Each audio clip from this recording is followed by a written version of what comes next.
appeal in the matter of Batavia Eximp and Consequent S, PTE Limited and Pedregal Maritime S.A. Good morning. Good morning, my lady, my lords. The court will know that these two appeals arise out of the voyage of the vessel Taikoo Brilliance from New Zealand to India in 2019, a voyage which culminated with the discharge of the cargo at pine logs at the port of Candler and the subsequent misdelivery of that cargo without presentation of the bills of lading to parties who had no entitle to it and who misappropriated it. Each appeal raises a question of construction of the Hague Visby Rules. So far as the parties have been able to ascertain, neither question has previously been considered by the courts in this jurisdiction. Now, I say Hague Visby. In this case, it is the Hague Visbys which apply, but the wording is materially the same in the Hagues. So the court's decision in this case will be of interest to parties who continue to incorporate the Hague Convention into their contracts and in countries where the Hague Convention continues to be enacted. The question which is raised on the appeal which Ms. Morton and I present on behalf of the Bill of Lading holders, Batavia, relates to the time bar in Article 3, Rule 6. That time bar discharges the carrier from all liability, quote, unless suit is brought within 1 year, unquote, of delivery or the date when the goods should have been delivered. There are two component parts to the issue which arises on my appeal. The first component part is whether an action validly brought within the year to obtain security for an action on the merits constitutes suit and stops time running under Article 3, Rule 6, with the consequence that an action on the merits which is brought later outside the year is not time-barred. By validly brought, I mean an action for security which is not brought in breach of an arbitration clause, a jurisdiction clause, or otherwise wrongfully. That gives rise to different issues. They don't arise here. And the essence of that issue is whether an action for security, as opposed to an action on the merits, qualifies as quote-unquote suit within the meaning of Article 3, Rule 6. The arbitrator, the late Mr. Cannell, KC, was marginally of the view that an action for security did not qualify as suit. Mr. Justice Knowles in the court below decided in terms that it does not qualify. My submission on this appeal, my appeal, is that the correct answer is that it does qualify. The second component part of my appeal on behalf of Batavia is whether, if a valid action for security does qualify as suit in principle, it ceases to qualify as suit if it is stayed before an action on the merits is commenced, with the consequence that an action on the merits which is brought outside the year is time-barred. That issue also goes to the scope of suit in Article 3, Rule 6. Mr. Cannell decided that the answer to that was that if it was suit to begin with, it ceased to qualify when it was stayed. Mr. Justice Knowles below, having decided that it didn't qualify as suit in the first place, did not decide that issue, but the issue of the stay is before this court by way of Respondent's notice. And I submit on this appeal that the subsequent stay of the action for security which was validly brought does not deprive it of its status of suit. That's the shape of my appeal. As the court will know, the question which is raised by the appeal which my learned friends Mr. Smith and Ms. Chaleva present on behalf of the carriers, Pedregal, goes to Article 1C. Article 1C excludes particular categories of goods from the reach of the rules, including from the application of the Article 3, Rule 6 time bar. In particular, as relevant to this case, it excludes, quote, cargo which by the contract of carriage is stated as being carried on deck and is so carried, unquote. About 1/3 of the cargo in this case was carried on deck. There's no issue about the was so carried limb of Article 1C. The question raised by Pedregal's appeal is whether the on-deck statement in the bills of lading was sufficient to satisfy the Article 1C requirement that by the contract of carriage it was stated as being carried on deck. Pedregal's case is that the on-deck statement was too imprecise to qualify. Mr. Cannell decided that Article 1C was satisfied, and therefore the Article 3, Rule 6 time bar did apply to that third of the cargo carried on deck. Mr. Justice Knowles below dismissed Pedregal's appeal, and I, before this court, will submit that they were correct to do so. Now the court will notice that if my appeal succeeds, then we did bring suit in time anyway, and we beat the time bar. of the whole 100% of the cargo, in which case the question of whether there's a separate point that it doesn't apply to the deck cargo doesn't really arise, because it doesn't apply to any of the cargo. And in other words, if my appeal succeeds, my learned friend's falls away, and that's why I'm going first. Mr. Smith and I have agreed to divide up the time 4 ways, so that we get each side an equal amount of time on each appeal. And according to the time allocation on Case Tracker, that works out at 1 hour, 7.5 minutes each per appeal. Can't force that pause, Mr. Eaton. Do carry on. I pause and I carry on, as your ladyship rightly says. Thank you. There are 2 aspects which are common ground, and therefore I can take briefly, or at least they're essentially common ground. They're the factual background and the appropriate approach to the construction of the Hague Visby Rules. The factual background, these are appeals under Section 69 of the Arbitration Act 1996, and therefore the relevant facts are the facts found by the arbitrator in the award. We have summarised the key findings in our skeleton at paragraphs 12 to 24. It's page 100 of the bundle. And I'm therefore, given the time constraint, not going to go through them. Not least because Pedregal accept that summary is broadly accurate. That's their skeleton at paragraph 7, page 130 of the bundle. I'll just highlight a couple of facts in relation to my point about validly brought in relation to the proceedings, the security proceedings which were brought in Singapore. When my clients brought the arrest proceedings for security in Singapore, they served a writ and an affidavit which asserted a substantive claim on the merits and stated that they sought the Singapore court's assistance in relation to asserting and enforcing that claim. Now, that was not done because Batavia brought the claim in Singapore intending to breach the Charter Party arbitration clause, which had been incorporated into the lady. Mr. Cannell found as fact that Batavia did not know at the time when it issued and served the Singapore writ that the bills did incorporate a Charter Party arbitration clause, and that at both times Batavia's focus and concern was to secure the claim, not with where the claim on the merits would subsequently be brought. Under Singaporean law, as Mr. Cannell also found, and this is true of some jurisdictions, in order to enforce or to bring and execute arrest proceedings, even if only brought for security, it was necessary, as a matter of Singaporean law, to assert a claim on the merits, and therefore Batavia did that. And Mr. Cannell found that in those circumstances, Batavia did not breach the arbitration clause when it issued and when it executed the Singapore arrest proceedings. And that's why he dismissed Pedregal's counterclaim for hire lost during the period that the vessel was under arrest. No claim for damages because no breach. It is true, and this is where the stay aspect comes in, that after security had been provided, Batavia did not take any steps to discontinue the Singapore proceedings, because, as Mr. Cannell found, they were becoming concerned about the possibility of some time bar lurking in the background. And Pedregal obtained a stay, and that stay was upheld subsequently on appeal. And Mr. Cannell did award some damages to Pedregal on account of costs incurred in relation to the stay, on the basis that Batavia were in breach by failing to discontinue the Singapore action after security had been provided. So that's the aspect of fact that may have an impact in relation to the stay.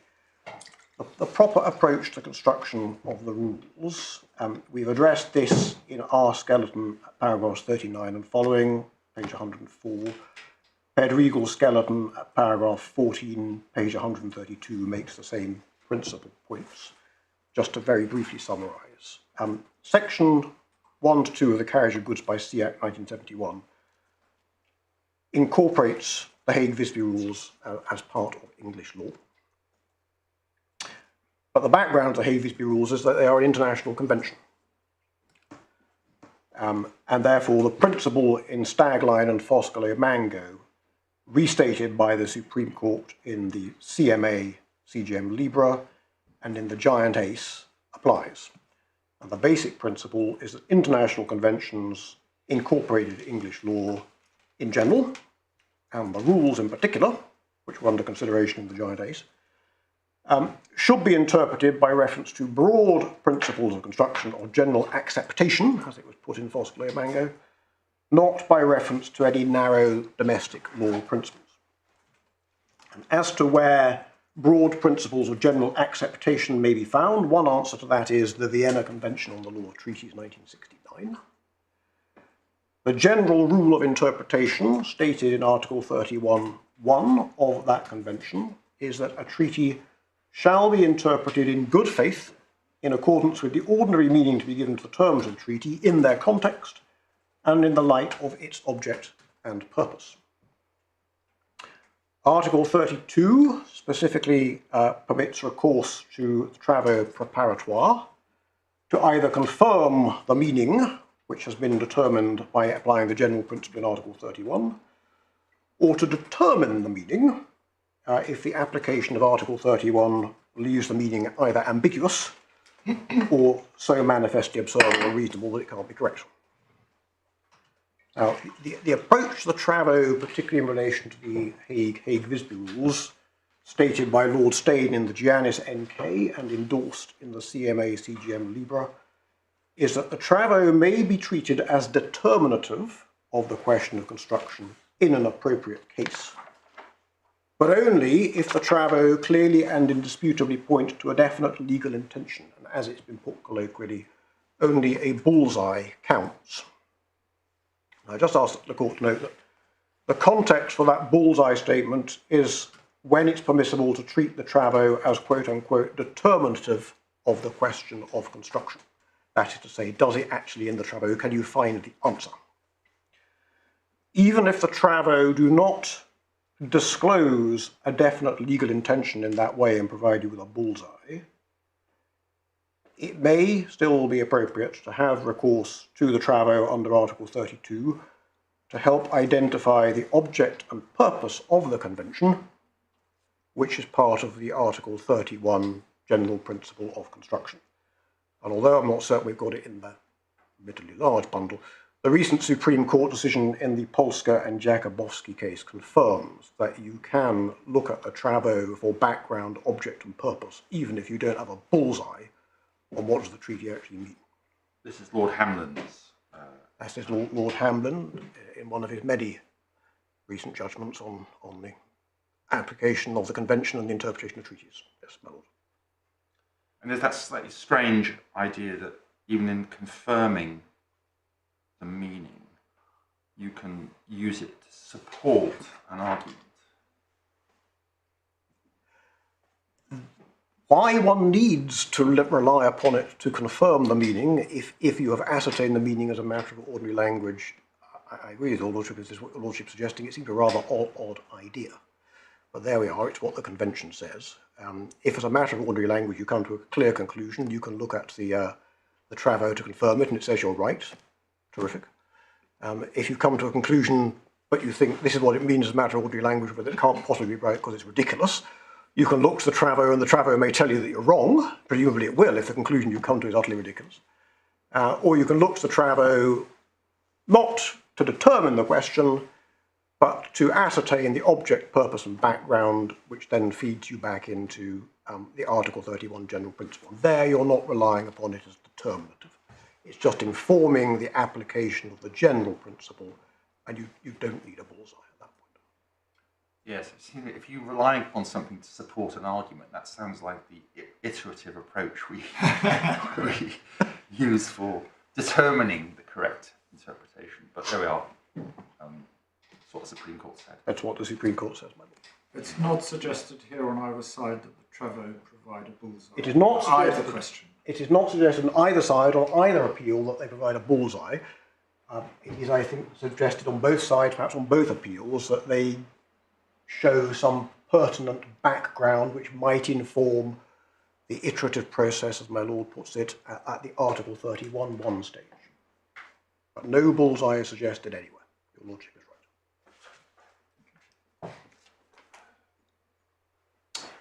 right. It is also permissible under the convention if a convention under the Vienna Convention principles of interpretation, if a convention is authenticated in two languages or more than two languages, it's permissible to look at the text in any of the authentic languages. I mentioned that because the court will see some points in Pedregal's skeletons about looking at the French text for the Hague Visbys.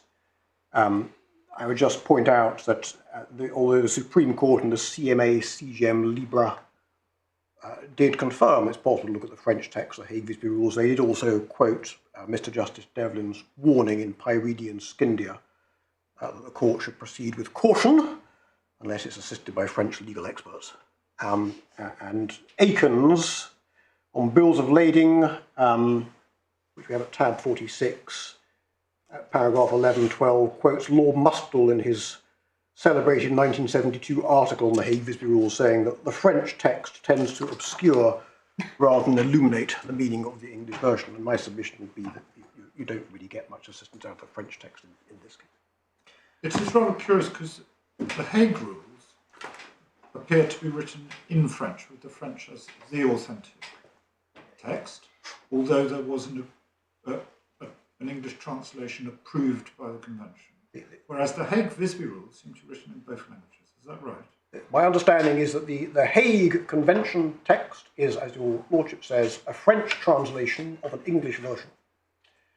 And the Visby Protocol is for certain written in both English and French. And it simply sets out the modifications to the original Hague version.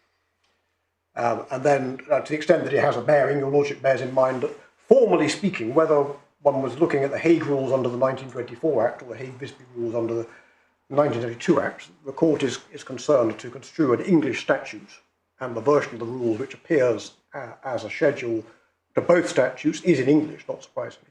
Nevertheless, because of the background in the convention, it is permissible, to the extent that it is useful, to look at the French text, whether it's Hague or Hague Visby.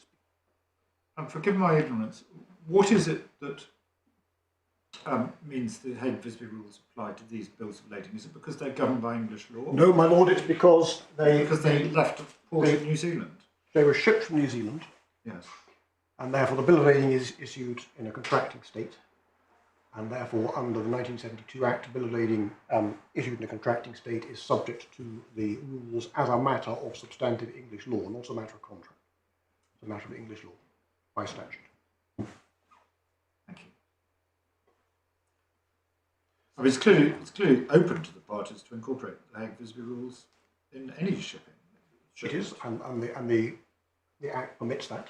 Yes. And the Act permits that in certain circumstances where they do that, the Hague Visby Rules will again take effect as a matter of English law, yes, not merely as contract. But one doesn't need to explore that here because one gets through the first gateway, bill of lading issued in a contracting state. And therefore, there is reference to if the Hague Visby Rules apply compulsorily on the back of these bills. And the Court of Appeal has had to consider in cases like the MSC Amsterdam what is meant by compulsory. But one doesn't have to get into the text of the bill of lading and these appeals because we simply get through the gateway of contracting state. Yes, thank you. Stephen, can I just ask, partly because you're going at commendable speed, are your parties obtaining a transcript? Not that I am aware of. No. Thank you. The video recording will be available on YouTube. I think it's generally regarded as being a substitute for transcript. May not be whether that's satisfactory to the court. It doesn't. Just strange. Excuse me. Are we live streaming? We are, Yes, we've been told that Thank they're you. live streamed, lady. Thank you. I was just surprised that the screen was blank and couldn't think of a reason why this was unsuitable. Thank you. You carry on. My lady. Now, just building briefly, if I may, on the approach to the interpretation of the convention as an international convention. The Foscolo-Mangolo point that one should not construe the rules by reference to narrow principles of domestic law is perhaps particularly significant in relation to Article 3, Rule 6, given the nature of the time bar. In English law, time bars are procedural. They bar the remedy, they don't bar the right. And that's reflected in the language of the Limitation Act. Every time the Limitation Act states a time bar, it says no action shall be brought. What it does is it stops you bringing the action. It's not absolutely true. Under the Limitation Act, 12 years adverse possession bars the title as well. But in general terms, you are right. I'm about to say that I dare say I gave up reading the phrase when I got so far into the Act. Everyone that I got to, my lord, began, no action shall be brought. And if you look at it, a time bar in that way, with that formula, then that formula inevitably asks you to focus on whether the action in which the question of time bar is being raised has been brought within the time bar. Because if it hasn't, then that action shall not be brought. And it's of no interest to know whether some other action may have been brought somewhere else in time, whether it was an action on the merits, whether it was an action for security, whether it was anything, because that's not what you're directed to by a procedural time bar. The question is, was this action brought in time? And if that was the same approach which applied to the Hague Visby Rules, then it would necessarily follow that under the rules, the question would always be, well, is the action in which the Article 3, Rule 6 is being raised as a defence, was that brought within the year? And if it wasn't, it would be barred. And it wouldn't matter whether some other action had been brought, whether in the same jurisdiction or another jurisdiction within the year, whether it was an action on the merits, whether an action for security. The question typically would not arise. You would simply ask, was this action brought in time? And that was Mr. Justice Roskell's approach in the Salaveri, which we've got in the bundle at tab 7, back in the 1960s. And he explicitly proceeded by analogy with the Limitation Acts. In that case, one action was brought in New York within the year, then another action was brought in England and Wales outside the year. There were issues in relation to the New York action about title to sue and whether it had been brought in breach of an arbitration clause. But Mr. Justice Roskell's basic analysis was none of that mattered, because his only concern was whether the action before him had been brought in time, and nothing else could qualify as suit for Article 3, Rule 6. And he explicitly proceeded by analogy with the English Limitation Act, as though treating it as though it's a procedural time bar. And the analogy is a false one, as the House of Lords very clearly stated in the Ares, because the Article 3, Rule 6 time bar is not procedural. It is substantive. It extinguishes the right. It is, as Lord Wilberforce put it, it's a time bar of a special kind, one which extinguishes the claim, operates at a different level to the English Limitation Act. And so Mr. Justice Roskell's conclusion that suit must always mean the very action in which the time bar defence is raised was based upon unreliable reasoning, and his conclusion is unsafe. And on that basis, Mr. Justice Hobhouse felt free to depart from it in the Nordglimt, following the lead which the Court of Appeal had previously given in the Capitan Marcos. In Capitan Marcos, it was suggested obiter that if proceedings were brought in jurisdiction A within the year, and then after the year they were stayed because the court in jurisdiction A decided that jurisdiction B was a more convenient jurisdiction, it would be open to the holder of the bill of lading to commence proceedings outside the year in jurisdiction B, and to rely upon the proceedings in jurisdiction A as having been suit validly brought within the year to stop time running. And that analysis that Article 3, Rule 6 may permit successive suits in different jurisdictions, and the first suit may stop time bar running for the purposes of the second suit, was adopted and applied by Mr. Justice Hobhouse in the Nordglimt, where the party with title to sue brought proceedings within the year in Belgium, and then brought proceedings outside the year in England and Wales. And the argument was raised, these proceedings in England and Wales are time barred, and Mr. Justice Hobhouse said, no, the action that was brought within the year in Belgium, that was suit, it stopped time running. And Mr. Justice Hobhouse said that the relevant question was whether the cargo interests had done something within the year sufficient to prevent the liability of the carrier from being discharged at the end of the year. And he recognised that that depends on what is the criterion for suit is brought. And the Nordglimt is direct authority that suit brought can be satisfied by prior proceedings, including prior proceedings in another jurisdiction.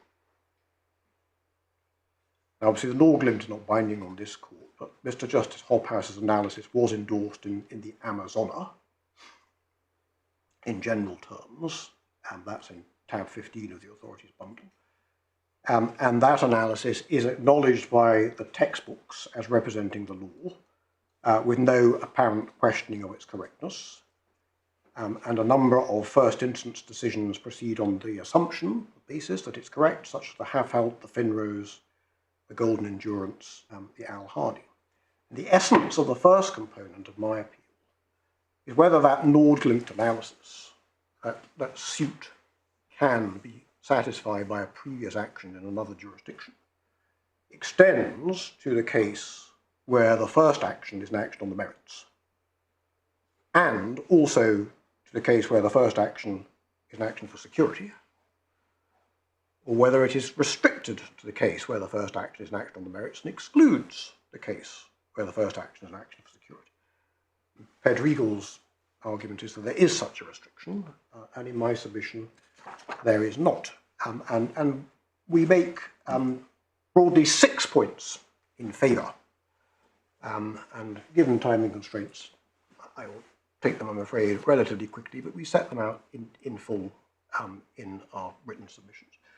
The first point is a simple textual one. It's an obvious point, but we submit no less valid for that.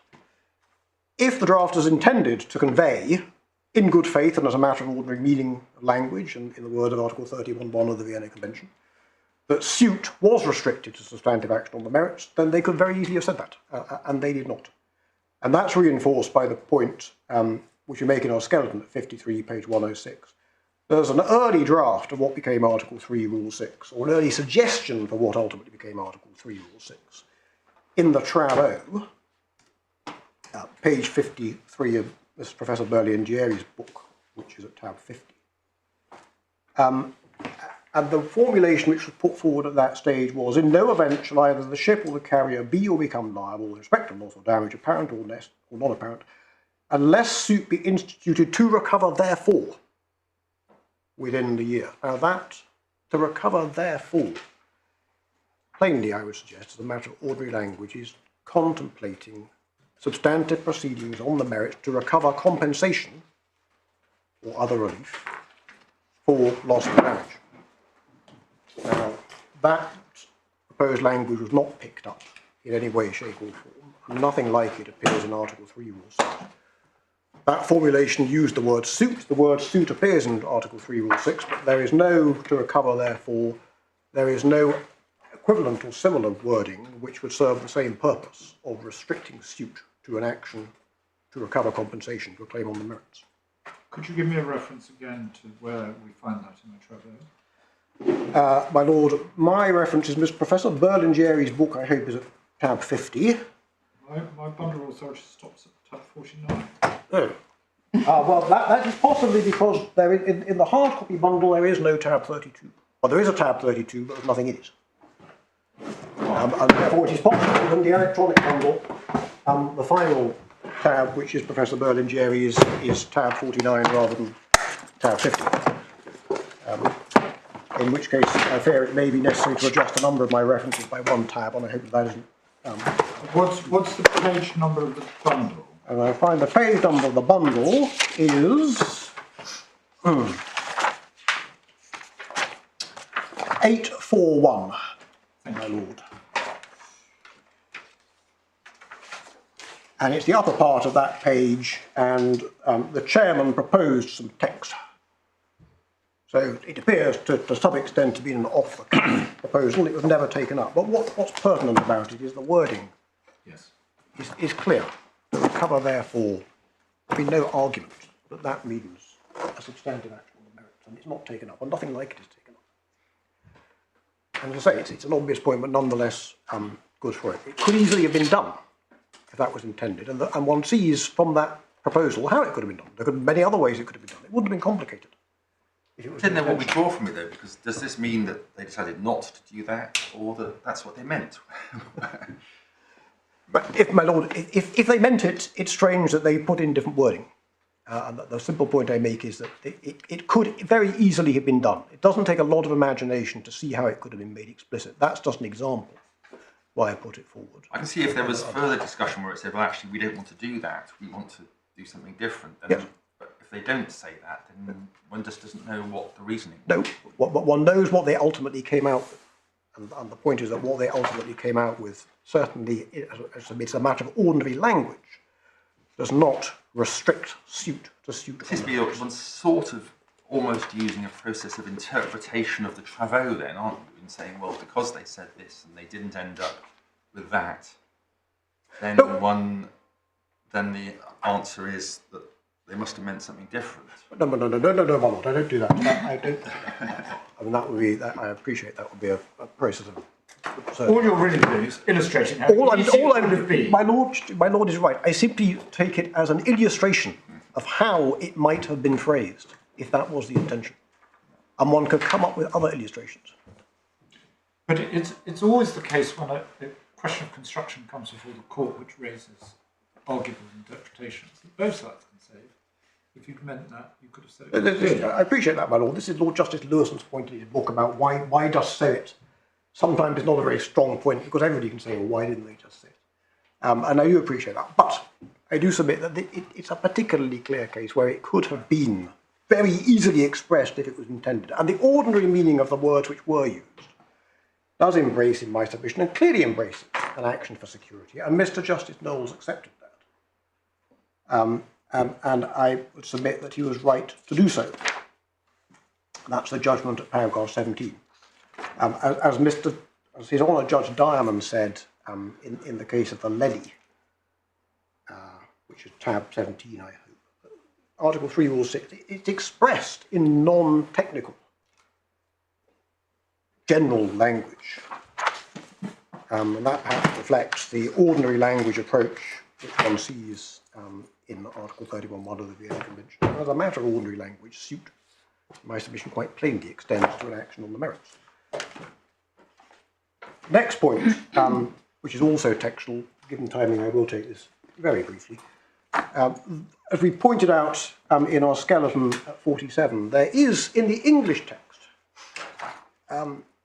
what I submit is quite a conspicuous difference between the use of suit in Article 3, Rule 6 and the use of action in Article 3, Rule 6 bis and in Article 4 bis. And I do submit that the context, not the difference between action and suit in and of itself, because action might also include either an action on the merits or an action for security, but the context, when you read the surrounding text, shows you that in 3 Rule 6 bis and in 4 bis, what's being spoken about is proceedings on the merits to recover an indemnity or in relation to loss and damage to goods. And I do submit that, as a matter of the English text, it is notable and conspicuous that a different noun is used, and it is suggestive of the possibility, at least, that Article 3, Rule 6 may embrace a type of action, type of proceeding, which is not covered by the other two. Not true of the French text. It's pointed out. The point that's made based on the French text is that all three of them refer to axiom. Yeah. Well, apart from the reservations about the French text, which I mentioned to your lordship a few moments ago, my submission is so what, really? As I said, it's not the word itself, which shows you that a difference exists. An axiom, as a matter of French, is no doubt capable of being an action on the merits or an action for security. It's the context. And it is interesting that in two situations where the context, surrounding context, shows you that what is being spoken about is an action on the merits, the English text, at least, uses a different word from Article 3, Rule 6, where there is no such context. And that is suggested in my submission that the English writers, at least, thought that there was or might be a difference between what qualified or what was covered in the two situations.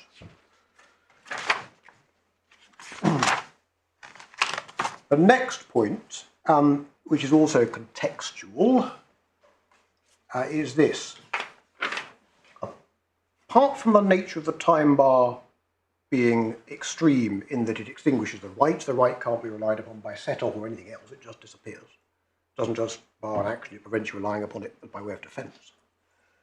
Apart from the extreme extinctive nature, the time bar at 1 year is short, relatively short. I say relative. Long and short are obviously relative matters.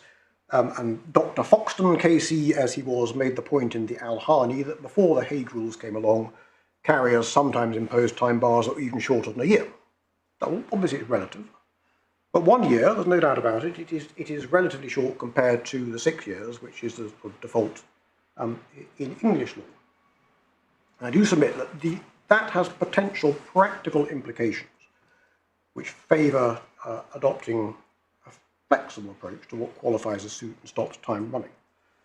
One practical difficulty which may arise with a short time bar is that if the bill of lading incorporates a charter party arbitration or jurisdiction clause, the bill of lading holder may not immediately know what it says or what forum it has to bring an action in the merits on, and it might take some time to find out. And that's illustrated by this case. Mr. Cannell found that as late as September 2020, Batavia did not appreciate that any action on the merits under the bill would be subject to a charter party London arbitration clause. And he accepted that Batavia were hesitant to ask Pedregal for a copy of the charter party to find out what it said about jurisdiction, because they were worried that that might, as it were, tip Pedregal off, so that Pedregal would make sure that none of their ships went to a place where it could easily be arrested for security. Now that's a commercially sensible concern in my submission for Batavia to have.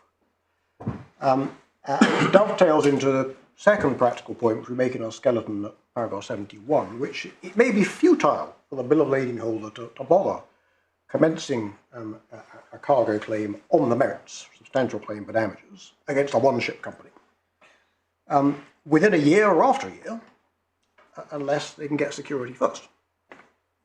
And that may take time to do as well, relative to a 1 year time bar.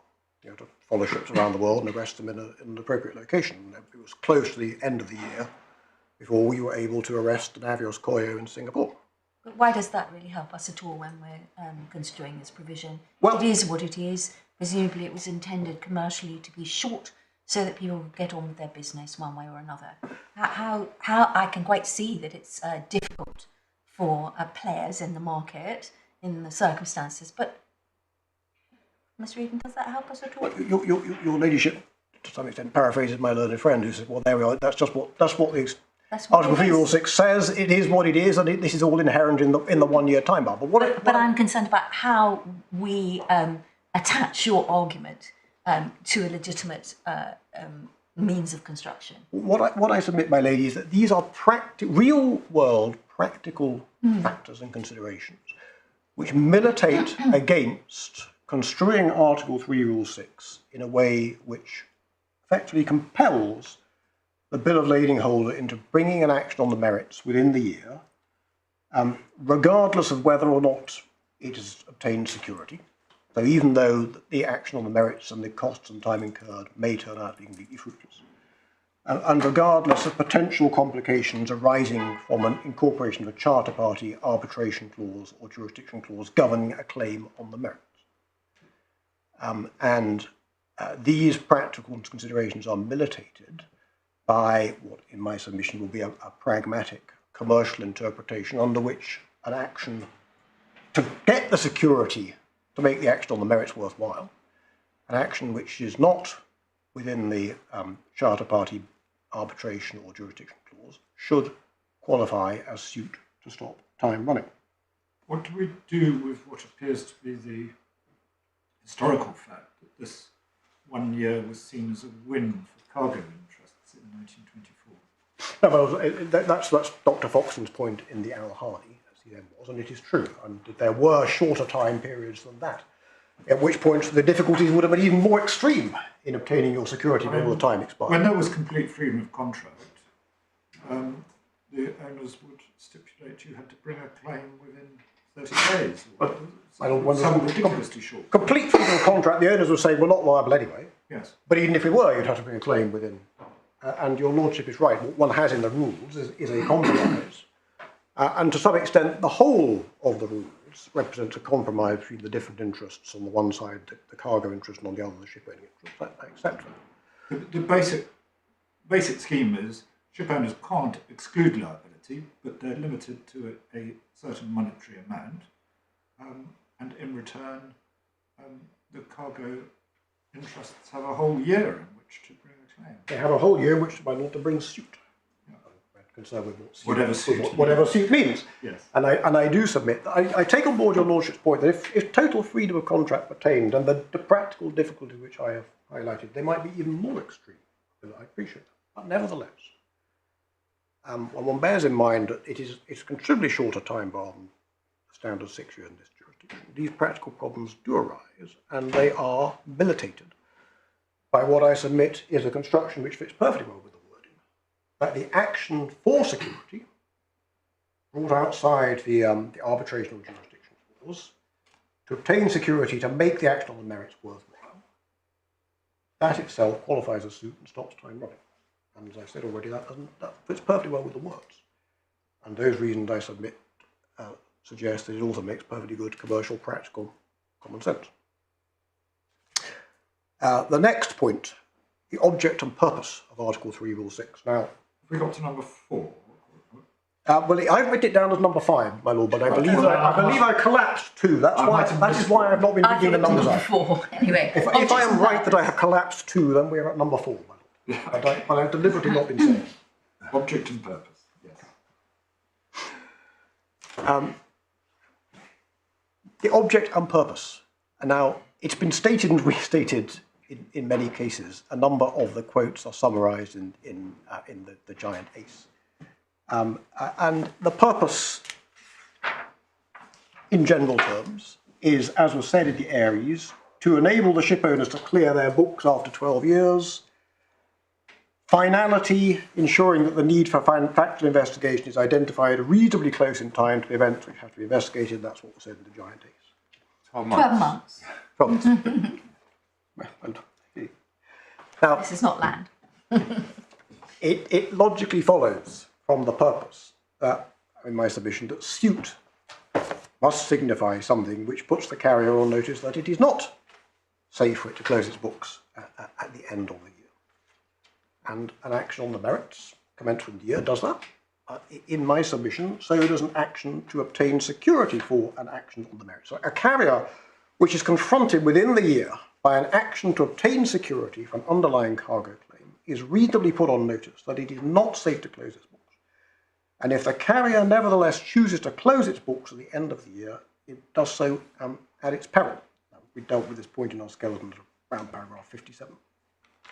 Now, Pedregal's response to this in their skeleton, paragraph 44, is they say, Batavia's case proposes that finality is achieved by the carrier having been required to provide security pursuant to an action in a forum which cannot and will never determine liability. They suggest that we are proposing that finality is achieved by an action to obtain security. Now that, in my submission, that's a misunderstanding of what is meant by finality in this context. We do not suggest that finality is achieved by the commencement of an action for security. But the relevant point is that finality is not achieved by the commencement within the year of an action on the merits either. If an action on the merits is commenced within the year, that clearly does not give the carrier finality and certainty to close its books at the end of the year. It can't close its books until the cargo claim has been resolved. And that will take as long as it takes. It might take a considerable time. That will depend entirely upon the procedures and delays pertaining in the court of the forum in which the action on the merits is brought. And in the Nordglimt, to give an example, the Belgian action on the merits had been commenced in January 1985. It was still heading towards a trial when the action in Rem was brought in England more than 2 years later. In the Sibby, there was evidence that it might take 6 or 7 years to get a judgment in the contractual form. Presumably it would take even longer if there was a possibility of an appeal. But the pertinent point is that if an action on the merits is brought, it doesn't matter for the purpose of the rules how long it takes to get to a judgment. The carrier has to keep its books open. Article 3, Rule 6 only provides and only purports to provide certainty and finality in this negative sense, that if relevant suit is not brought within the year, if, as Mr. Justice Hobhouse would say, the cargo interest does not do something within the year to keep the liability alive, then the carrier has the certainty. But if suit is brought, whatever suit means, if suit is brought within the year, Article 3, Rule 6 does not claim to offer the carrier any comfort or confidence, let alone certainty, as to when the carrier will finally be entitled to close its books. And if the suit, let's say at the moment the suit is an action on the merits, if having been brought within the year it's not pursued expeditiously, and the carrier is staring down the barrel of the gun of keeping its books open indefinitely, Article 3, Rule 6 does not purport to give any remedy. The carrier will have to look for a remedy to any procedure which may be available in the forum in which the action is being pursued. So applying to strike out in the FINRAs. The action had been dilatory, it was struck out. It was struck out under English procedural rules. That had nothing to do with Article 3, Rule 6. Article 3, Rule 6 just does not provide you with a solution there, and nor could it. This is not something which the Hague and Hague Visby Rules can control in circumstances where it's an international convention to be applied multilaterally in jurisdictions with different courts, different legal traditions, different procedures. Article 3, Rule 6 can't sensibly say suit shall be brought within a year and it will then be determined within 18 months thereafter. And it doesn't purport to say.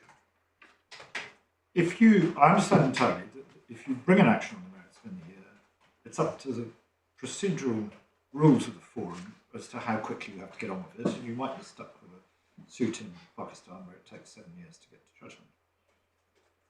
But I think it's said against you that in England, if you are right, the effect of one of the might be Section 39 of the Limitation Act is that the 6-year period doesn't apply either, because you've got the 1-year time bar in the rules. That disapplies the 6-year period, normal period of breach of contract. So there's literally no limit on the time within which the action can be started. And until an action's been started, you can't require someone to get on with it quickly. My lord, that is, I believe, one of, I think there are 3 points of principle which are taken against me. And I'll come on to that. All I would say before I close the point I've been mentioning, my lord, is that in circumstances where Article 3, Rule 6 does not offer the carrier any confidence about how things will go after suit has been brought, it is misguided to seek to restrict the meaning of Article 3, Rule 6 suit to action on the merits with some view that this somehow promotes finality or certainty, which is what the judge seemed to think. But in my submission, the reason I give him that's wrong. Now, my lord, your lordship's point, this is the point that's made. It's not my point, it's a point taken against you. But your lordship picks the point up. It's a point that's made against you, it's a point of principle. That if I am right, that an action on the merits commenced in another jurisdiction is sufficient to stop time running, then it means there's no time bar ever applies to action on the merits. Now, 2 points about that. The first is that is not my case. I don't make that as a submission. And I don't make that as a submission, and this is perhaps more pertinent, because that's not what the rules say. The rules say that unless suit is brought within a year, the carrier is discharged. The rules do not say that if suit is brought within a year, the carrier is never discharged thereafter. That's something which the rules simply do not address. And on the face of it, whether there is any further time bar which applies after a year is left as a matter for domestic law. And it will depend upon the domestic law of any forum in which suit is subsequently brought. And it is entirely correct that Section 39 of the Limitation Act, which refers to any period of limitation set by a statute, it has been suggested that that means that in this jurisdiction, if you beat the Article 3, Rule 6 time bar, then no other time bar applies thereafter. Now, bearing in mind the particularly special nature of the Article 3, Rule 6 time bar, there may be a question for this court or another court at some point to decide whether Article 39 really does have in mind a substantive extinctive right time bar like Article 3, Rule 6. But assuming for the sake of argument it does, if it is thought that the application of Section 39 gives rise to unpalatable consequences, if I am right that an action for security qualifies as suit, then the problem is not with the rules. The problem is not with the definition of suit. The problem, if there is one, is with Section 39 of the limitation. And the remedy is to sort that out. And to decide, in my submission, the question of what constitutes suit by reference to perceived problems arising under Section 39 of an English statute would run totally contrary to the Foscolo-Mangano point that you don't decide a convention by reference to quirks of particularly domestic legal system. What qualifies as suit, what this court holds qualifies as suit, is going to be a matter of interest in any jurisdiction where the Hague Visby Rules have been incorporated, as well as to any party in any jurisdiction which incorporates either the Hague or the Hague Visby Rules into its contract. And it will be wrong in my submission for it to be the conclusion to be driven by perceived problems arising under a particular English statute. If you bring substantive proceedings, let's assume it's not in breach of an arbitration clause, exclusive jurisdiction clause. At that point, then those proceedings will have to proceed according to the speed dictated by the domestic rules of the forum. Is it right that if arresting or otherwise obtaining security is suit, thereafter there are no substantive proceedings on foot, and then there's nothing then that requires you to commence substantive proceedings at any particular time. The time bar's gone. So you could just sit on the security indefinitely, subject presumably to any steps that could be taken in the jurisdiction which granted the security. Subject, my lord, to 2 points. Subject, as I said, there's nothing on the face of the rules to exclude the application of a subsequent time bar if a subsequent time bar applies in the forum in which you choose to bring. Well, let's say it's 6 years. If it's brought here, but that's not because of the rules, that's because of Section 39. Yes, but let's say it was 6 years. In France, who knows, there may be a time bar that says you've got to bring action within 6 years, and that applies regardless of the rules. So that's one point, my lord. It's not part of my case, it's not part of the rules, that if an action for security constitutes suit, there's never a time bar thereafter.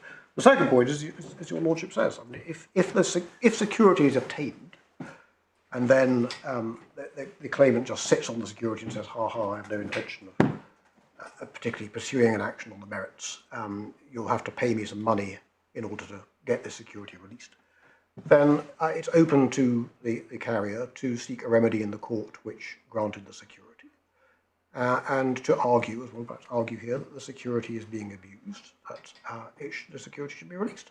But it does mean, on your analysis, that you can commence you can issue suits simply by obtaining security. By virtue of your resistance to the respondent's notice, those proceedings can be discontinued after you've got your security. But then you do not have to commence substantive proceedings within the 1 year, or indeed within any specific time. This jurisdiction. My lord, that is right. But that, as I say, that by this virtue of the rules, in any jurisdiction. My lord, no. That brings me back to my point. There's nothing in the rules that says that if you commence suits within a year, no other time bar shall ever apply. The rules don't say that. No, but that might be a good reason for regarding suits as requiring substantive proceedings. No, my lord, I submit not. I mean, you could bring substantive proceedings in some jurisdiction which is notoriously lax and dilatory, and say to the carrier, well, I'm not going to pursue them. I'm going to sit on my substantive proceedings. And we all know that this is a terribly slow jurisdiction, and you're going to have to pay me to go away. That's the party's fault for the arbitration clause that they did or didn't. It gives rise to the same problems, and the solution, whether the problem arises in relation to the action on the merits or the action for security, the rules don't purport to provide any solution to what happens once you commence suit. If you want a remedy, you're going to have to look to the procedure of the court in which you commence the proceedings, and that doesn't vary on whether the proceedings are substantive or for security. It is simply a matter that's totally outside the rules. And in my submission, since the rules don't touch on it, it's not a reason for a restrictive reading of suit which is confined to actions on the merits.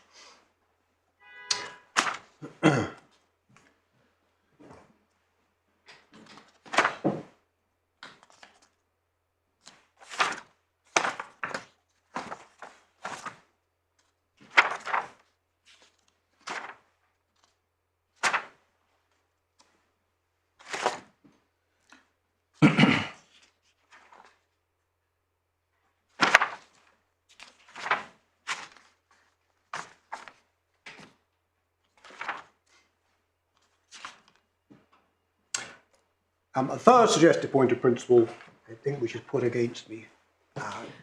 Is this your fifth stroke sixth point, or is this an additional side point? No, this is.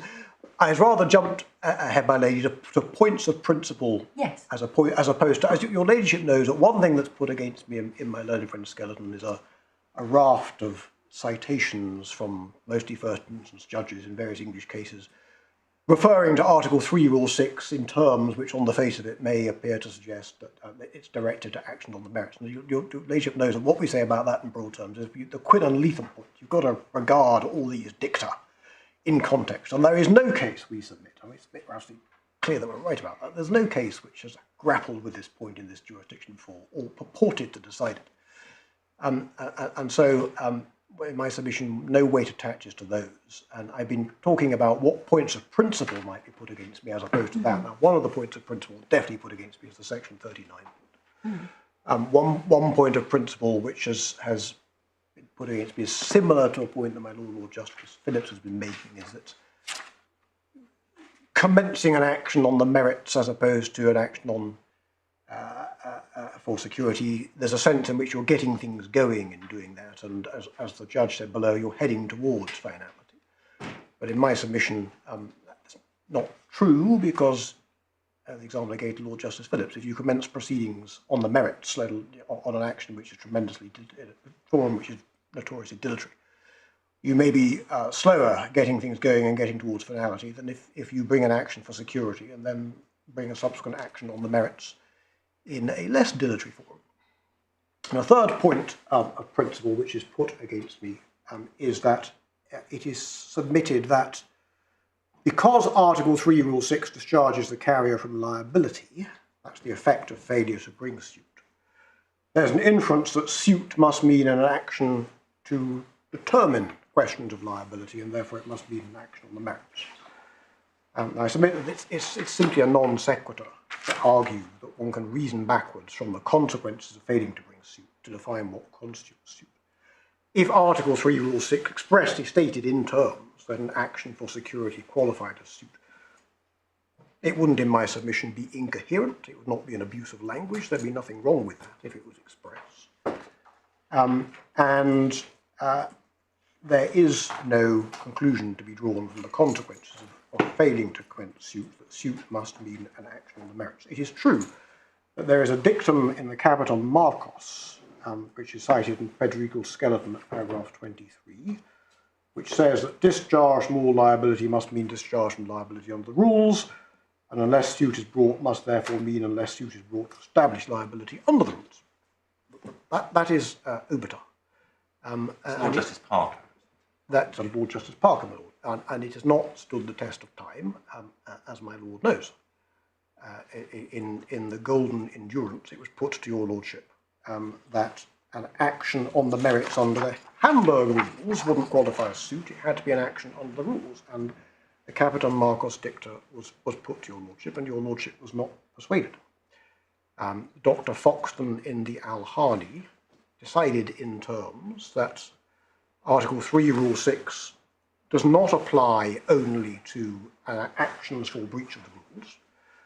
Based upon decisions such as the Captain Gregos, you can't avoid Article 3, Rule 6 by saying, well, I'll put my claim as a claim in tort, rather than as a claim in breach of contract for breach of the rules. You're still caught. It's a matter of substance whether the claim is caught by Article 3, Rule 6. And if in substance it's a cargo claim, then it's caught by Article 3, Rule 6. And that was accepted by the Supreme Court in the Giant Ace, saying that both under the Hague Rules and under the Hague Visby Rules, Article 3, Rule 6 is not simply confined to breaches of the rules. And if Article 3, Rule 6 is not confined to breaches of the rules, then it must follow that suit is not confined to an action for breach of the rules. And so the Capital Marcos has not weathered well, and in my submission it doesn't assist. Well, the reference to rules maybe hasn't survived. My lord. The reference to rules may not have survived. No. But the context of being the context of it being on a claim on the merits may be a different thing. In my submission, not. It does not follow to say that because the consequence of not bringing a suit is that you're discharged from liability, suit must mean a suit to establish liability. And as said, Your Lordship, if it said in terms, in Article 3, Rule 6, actions for security qualify, it wouldn't be possible to say, well, that's not logical. Or that's Well, it might be possible to say it's not logical. I mean, the normal way in which limitation and time bar works is you have a claim, you have to bring it, the claim, within a certain amount of time. Yes. That, as you said, that indeed was how it appealed to Mr. Justice Roskell. Subsequent cases have widened that a bit to say as long as you bring a claim for that liability in a proper forum with a competent plaintiff and a competent defendant, that's good enough. But it does seem slightly illogical to say, here's a time bar which discharges you from liability, provided that something is not done within the year, and the thing that's not done within the year doesn't need to be a claim asserting that liability. That's what seems slightly illogical. And my Lord, my answer to that is that it is understating it to say that subsequent cases have widened things a bit beyond Mr. Justice Roskell and the Salivary. What one sees from the Aries is that Mr. Justice Roskell's whole starting point in the Salivary is simply wrong, and that thinking by analogy with English limitation acts is misconceived given the nature of this time bar. Now, my Lord, that brings me back to where I came in, and because I want to save a few minutes for my reply to deal with the stay point, I will, subject to anything further from the bench, have Mr. Smith on his feet at this stage. Thank you very much indeed. To the moment. Mr. Smith. My lady.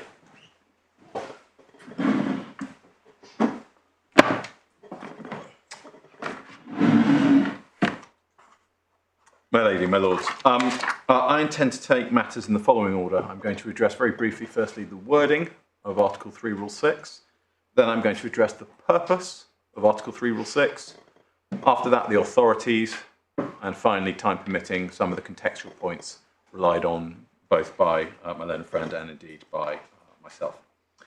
Wording. I can be brief on this point. We do not take issue with the suggestion that the word suit is, if viewed purely in isolation, capable of extending to proceedings which are instituted for the purposes of obtaining security. However, that is as far as the point goes.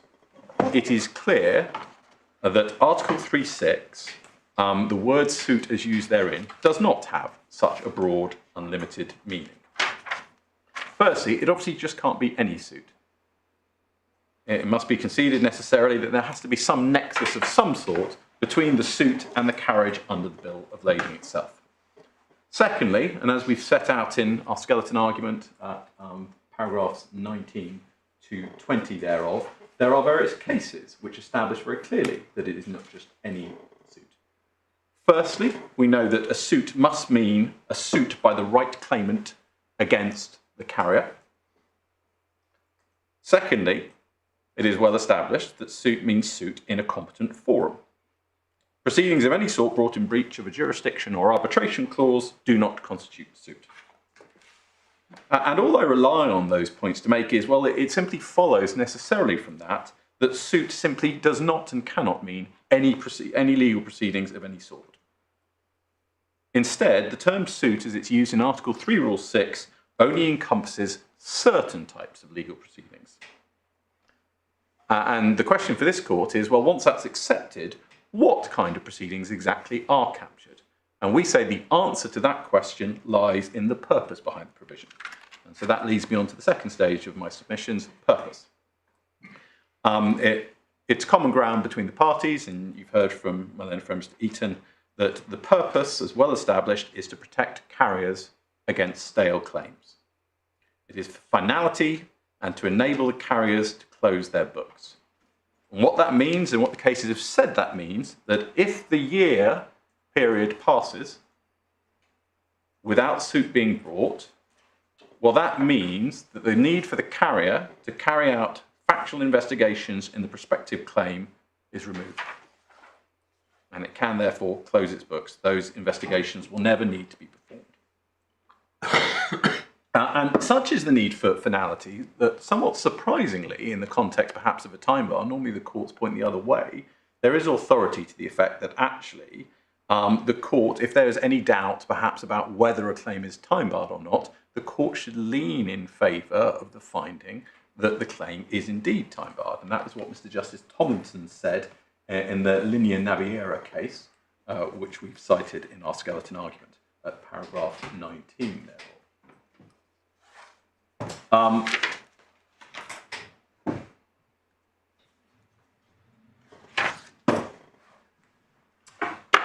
So, closing the books, what does that require?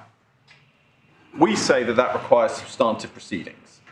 Anything less than substantive proceedings means that the carrier will not know at the end of the 12-month period if a substantive claim is being brought or not. Anything else does not give the carrier the finality that it needs and will allow a potentially stale claim to propagate.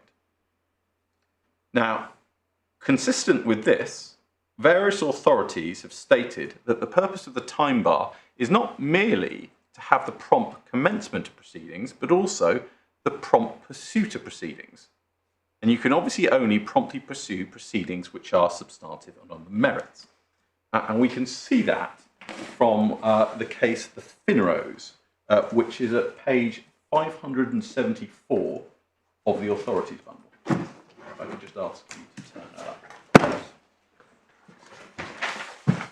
No, it's not. It's 352 of the authorities bundle. Sorry, it's internal reference 574 and 352 of the authorities bundle.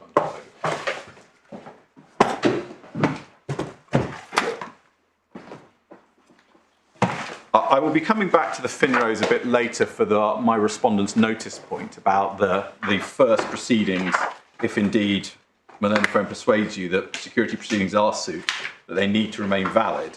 But for the time being, there's just a short bit here that I'd like to show you from the left-hand column towards the bottom thereof.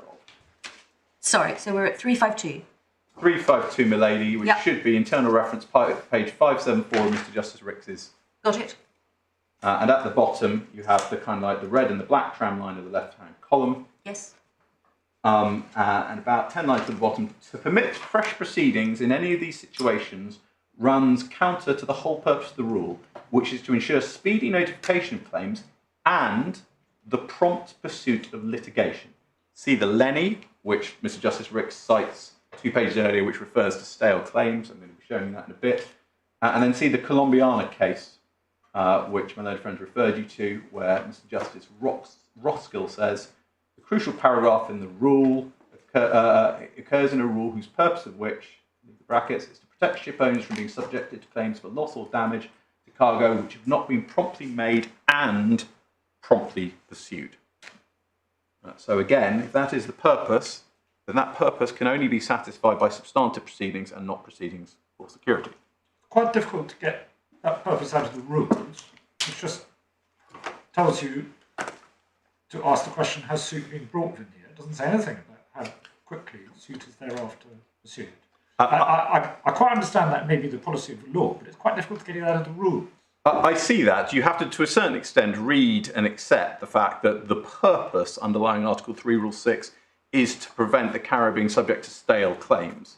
And I think once that's accepted, as it must be, that is the underlying purpose of the time bar, then it's just one step further than that to say, well, therefore, if they're to be protected against stale claims, the claim needs to be pursued. But I entirely accept, my lord, the simple wording of Article 3, Rule 6 doesn't necessarily give you that extra bit that we see, though, however, both from Mr. Justice Ricks and from Mr. Justice Roskill.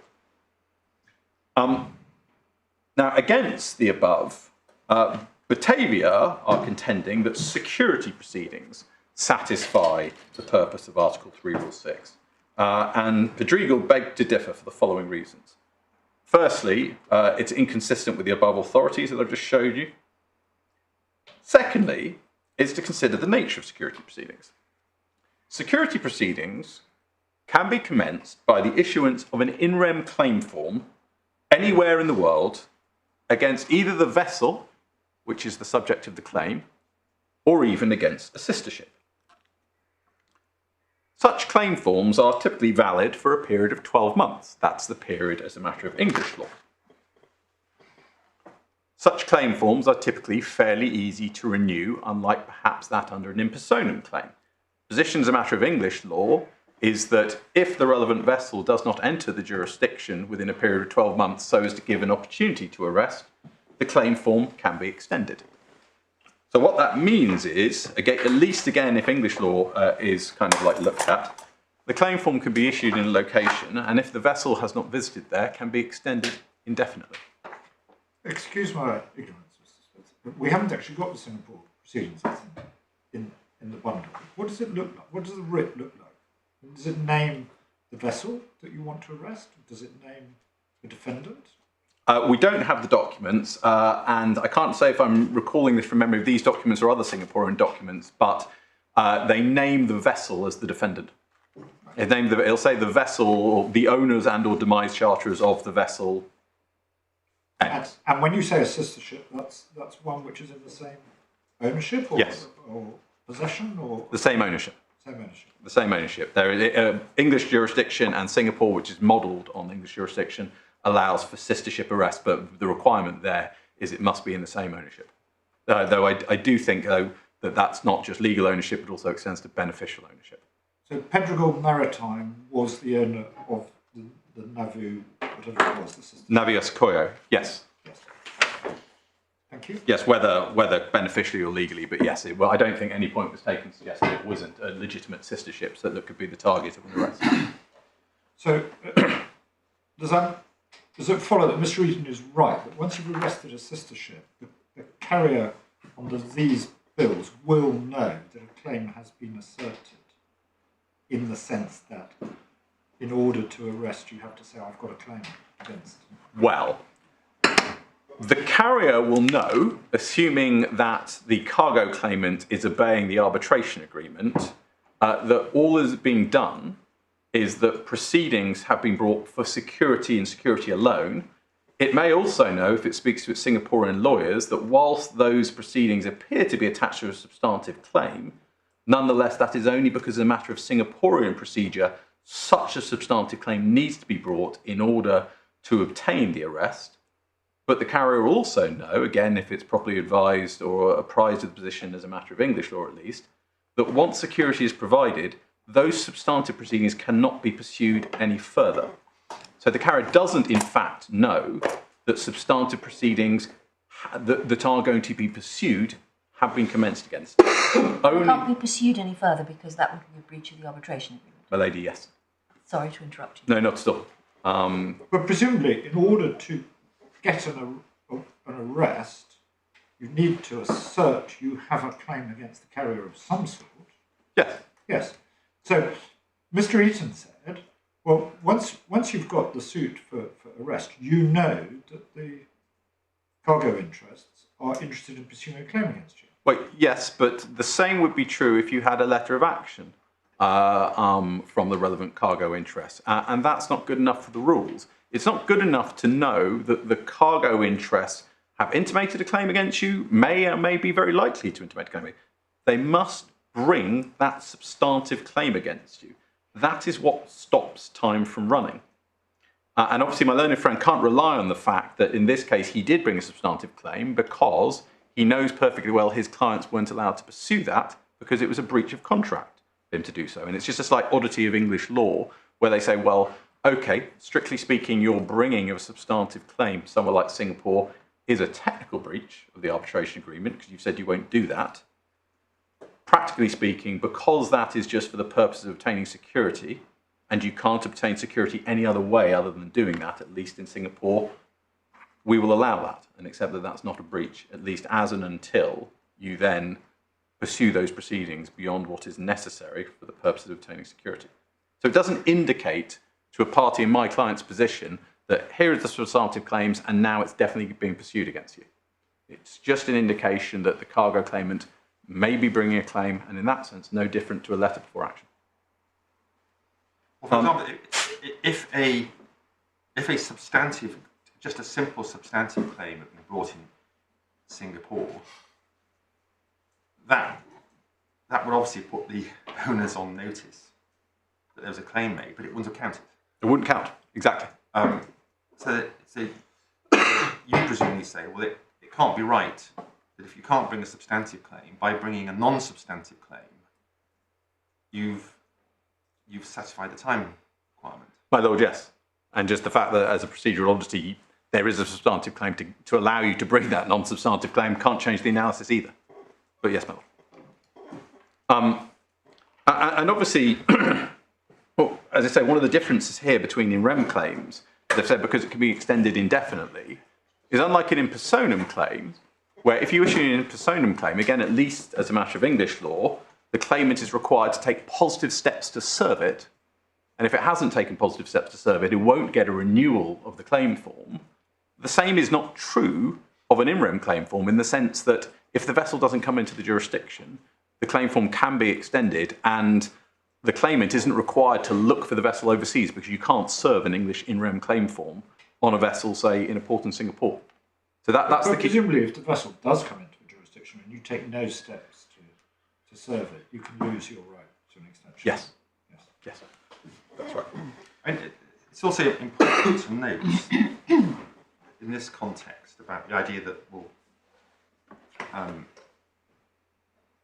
action for security puts you on notice that there is a claim coming, as it were, that the same article, 3.6, does include notice requirements. And you might well say, well, that's what notice is for. Yes. I think it's the point you made. Yes. But I think it's important to note that it's in the very rule. It is in the rule itself, and also because that makes 2 points. One, the point, my lord, you're making, but also the second point where when my learned friend Mr. Eaton in his skeleton preemptively said, well, it's going to be said against me that if all that's needed is a notice that a claim might be brought or is likely to be brought, why is a letter before action not good enough? And Mr. Eaton says, well, that's because, well, obviously in the convention there might have been concerns about what should the contents of that letter be in order to satisfy the time bar, etc. But we've seen from the very provision Lord Justice Phillips has just referred to that the drafters of the convention were very happy with the concept of there being a notice having to be required to be given to the carrier and of certain evidential consequences flowing in the event that that notice was not so given.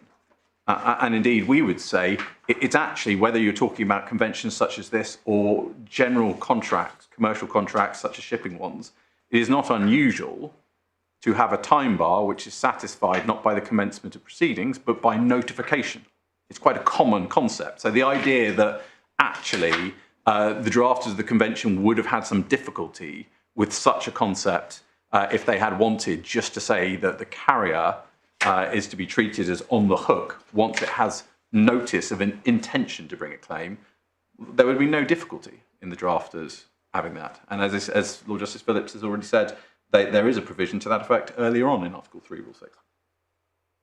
So, effectively, because security proceedings brought in a forum where the substantive claim cannot be pursued, kind of like, they do not satisfy the requirement of finality because the fact of those proceedings and the fact that my client is required, or any ship owner is required to put up security, all that indicates to the carrier is that a claim might now be brought. Still doesn't follow that the claim is going to be brought. Say, for instance, the cargo claimant might think, well, we need to investigate the claim further. We're dealing against a one-ship company. The only asset is that ship, and therefore we better get security. So we're going to arrest when we get the opportunity to do so. Now we can sit back, we're secured, and we know that if we have a good claim, at least there is going to be a target against which we can enforce, namely the security. It doesn't follow that just because someone's got security, that indicates with any degree of inevitability, let alone likelihood, that a substantive claim is in fact going to be brought against the carrier. All the carrier knows is that a claim might be brought. But as we've said, that would also be the position if a letter of claim was sent, and that's clearly not enough. If you arrest a ship, I'm sorry to ask these very basic questions. If you arrest a ship and then don't pursue a substantive claim, are you under any liability? It's a bit like getting an injunction. You don't have to give a cross undertaking or anything like that. I don't know whether or not a cross undertaking would have to be given in Singapore. I can't recall having seen one, but I really would feel uncomfortable saying that as a matter of submission. What tends to be the position is that a letter of undertaking of some sort is given by the P&I Club, who underwrite the vessel, and thereafter... So if a ship gets released, the ship gets... you've got substitute security, and that doesn't really cost anything. Well, no, I wouldn't. With respect, my lord, quite often the clubs require some form of counter security to be put up to them, so that kind of like as the price for them putting up their 20 million letter of undertaking or whatever. But quite often thereafter, the arrest proceedings are stayed, and then you just have your letter of undertaking. And I suppose there could be arguments that there are contractual obligations they're under. You could perhaps, the club could seek to enforce that the claim be brought or something like that. But those are issues that are unexplored. And strictly speaking, the position is the one that we've said in our skeleton. Once that security has been put up, and this takes me on to my next point, that the carrier is left entirely in limbo, with there being no time period of any sort applicable to the substantive claim being brought against it. That's the section 39 point. That's the section 39 point.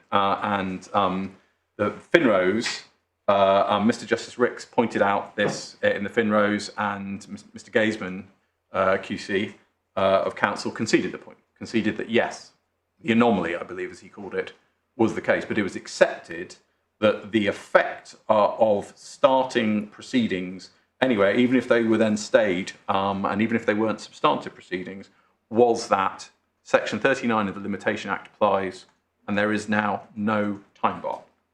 And that is something which I'm going to show you in a bit. Mr. Justice David Steele's judgment in the Thyssen case, he described that proposition as both absurd and breathtaking. And whilst my learned friend Mr. Eaton suggests, well, that's just a quirk more of the Limitation Act rather than the rules themselves, we would say, well, firstly, it's hardly an unusual scenario to have a national limitation provision disapplied in favour of a specific statute and convention, which that contracting state is a party to. And secondly, in any event, the whole point of Article 3.6, we would suggest, is that national limitation laws weren't intended to apply to claims as between a cargo interest and a carrier. The effect, however, of Mr. Eaton's argument is that in a fairly commonplace scenario, namely security being sought against a ship owner, thereafter, national limitation laws will apply to determine when the claim has to be brought, assuming you don't have a provision like English law under Section 39. So we say one of two things. Either actually, most countries, the position will be as it is in England, namely there is no limitation provision, or alternatively, you are in a world where the carrier now is subject to the vagaries of the relevant limitation law of the land which governs the contract, which is not the purpose of Article 3, Rule 6. A further point we make is just to explore how far my learned friend's argument goes in this regard. If substantive proceedings are not required, what other types of proceedings would satisfy the time bar? There is in the commercial court a well-known jurisdiction to make a vasso order, which is in order to inspect a vessel. And that is normally for the purposes of where a cargo claimant says, well, I don't know if I have a claim or not, but the ship owner won't tell me what's happened to my cargo and what's happening on the vessel. Can I please go and have a look? According to the logic of Batavia's argument, any application in the court for such an order would put the carrier on notice that a claim might be made, and therefore the time bar would be satisfied. Same point could be made maybe for an application for pre-action disclosure. Again, it's an exploratory type of application, but it would be suggested by the same logic of Batavia's argument, you would have the time bar satisfied by that, but again in circumstances where thereafter the carrier is now at this point left in limbo, and the cargo claimant is under no obligation at all as to when it needs to bring substantive proceedings. Before I move on to the authorities, a couple of points in respect to some of Batavia's purposive arguments. One point made by Batavia in support of their position is, well, the cargo interests might not have a copy of the relevant charter party that has been incorporated into the bill of lading, and therefore that explains why maybe something short of substantive proceedings could be permitted to stop time running. This, we would say, is not a good point. Time starts running 12 months from discharge. So in other words, 12 months from when the consignee will know or ought to know its cargo is damaged. So if at that point in time, the cargo interest, having taken delivery of a damaged cargo, knows that it wishes to bring a claim or may wish to bring a claim, it will look at the bill of lading. Bill of lading incorporates the terms of a charter party. If the consignee doesn't have a charter party, it knows that it now has 12 months in which to get that charter party. And that's the answer to this particular point about the cargo interest not having a copy of the charter. Not to say, oh, well, any sort of proceedings within 12 months will satisfy.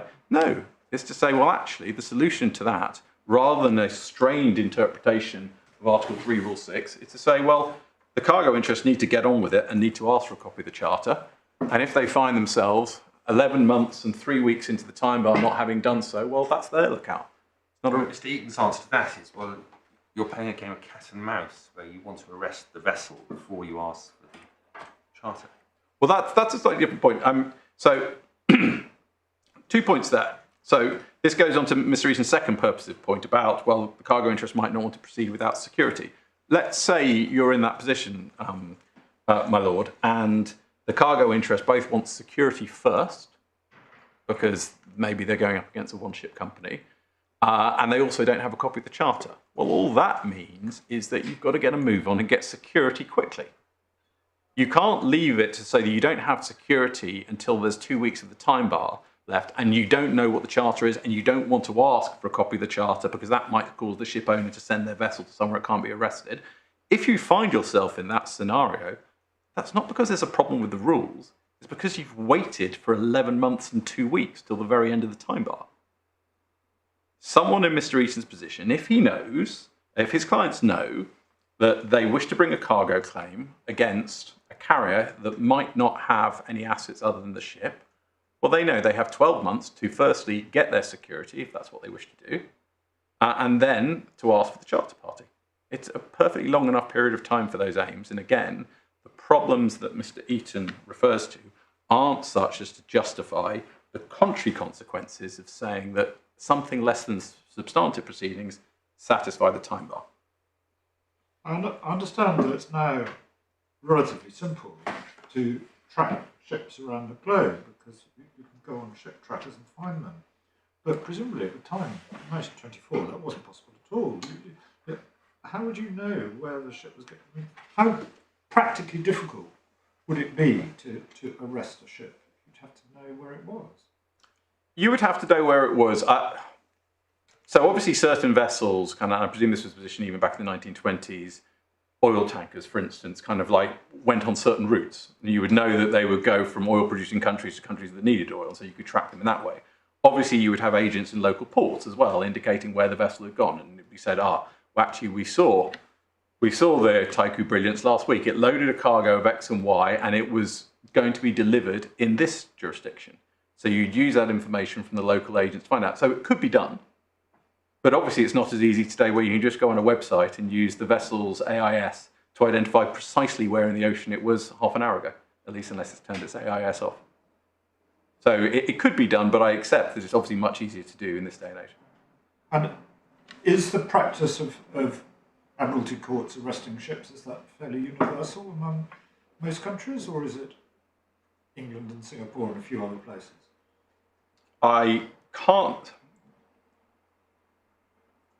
I mean, the suggestion from Mr. Eaton was that if you knew that there might be a claim coming, you could keep your vessels out of way of arrest. But I don't know how practical that is if you're trying to earn money from your ship. Well, I would say that's not practical for two reasons. I mean, firstly, you have to go somewhere, and I would suggest if you go through the law reports, most jurisdictions have an arrest power, so to speak. We've got the case we've dealt with here. There's a South African case in the bundle. My Lord Justice Phillips, one of the other cases in the bundle was the Golden Endurance, where the vessel was arrested in Morocco. Thyssen, one of the cases I'm relying on, the vessel was arrested in Texas. It seems more often than not to be the rule that you can arrest, but I can't give you facts and figures in that regard. The other point is, obviously, just as a practical reason, quite often it's not going to be up to the ship owner whether or not the vessel goes to Singapore or not, because the vessel will be under charter, will have bills of lading for the cargo, and it inevitably has to go to that port. And even if it's tipped off, you're going to be arrested there, the vessel still has to go to that port. Thank you. Authority. As an initial point, and there's an echo of this point made by my learned friend Mr. Eaton in response to my appeal this afternoon, we would say that if cargo interests are right, one would have thought there might be at least an authority of some sort or a textbook in support of their position. It's quite a surprising proposition with quite drastic consequences. But there is not a single case and not a single textbook, at least not cited by my learned friend, in which it's suggested that arrest proceedings or something short of substantive proceedings is enough to satisfy the time bar. By contrast, we say there are various authorities which, whilst they do not directly grapple with perhaps these exact facts, demonstrate strongly that arrest proceedings and anything short of a substantive claim is not good enough. The first of those cases I can be quite brief on because Mr. Eaton touched on it in an argument, and that's the Capiton Marcos. My own friend referred you to the fact that in the Capiton Marcos, there was, by Lord Justice Parker, there was a reference to the rules being construed as meaning unless suit to establish liability under the rules is brought. That was Lord Justice Parker's understanding, and you get that, I should say, at page 261 of the authorities bundle of what was required under Article 3, Rule 6. Now, my learned friend is entirely right to say that in subsequent cases, some doubt has been placed on the words under the rules. But as Lord Justice Phillips said in response, no doubt has been expressed, at least so far as we're aware, the words unless suit to establish liability is brought. I mean, it really comes from the wording of the rule itself, doesn't it?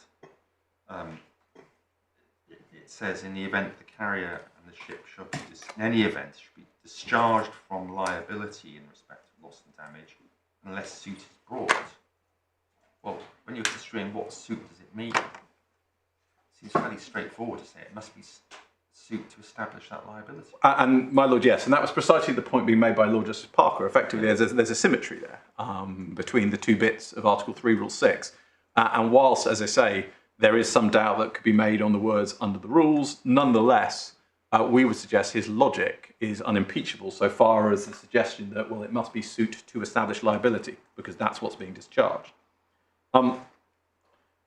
Just touching on the golden endurance, just very briefly, this is a point we make in our skeleton, but as my then friend Mr. Eaton referred to it, Mr. Eaton quite rightly identified that Lord Justice Phillips had some doubt about the words under the rules in the golden endurance.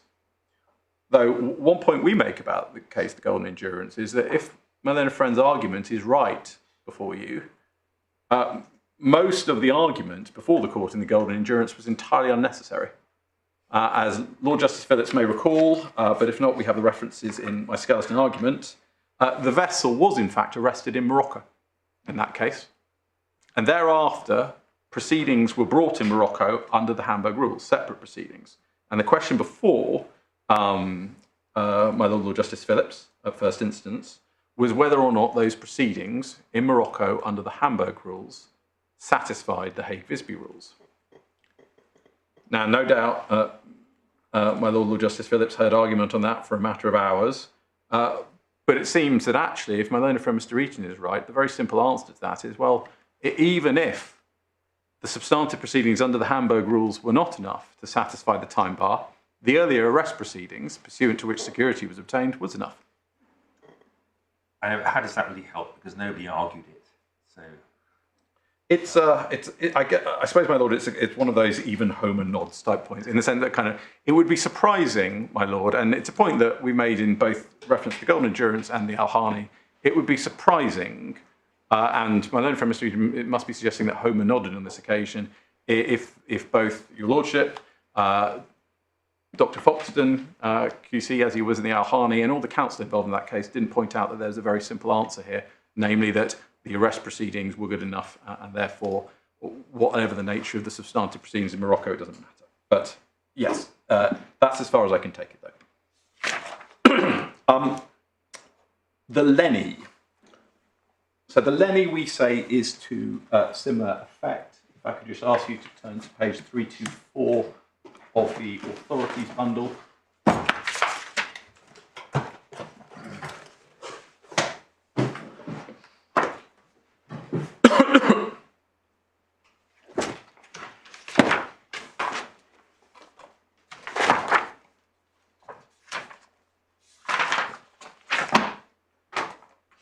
The Lenny, the facts before the court in the Lenny were whether or not a claim that had been brought by a party, substantive claim, who didn't sue, was enough to satisfy the rules. And His Honour Judge Diamond indicated that if unconstrained by authority, he would have said yes.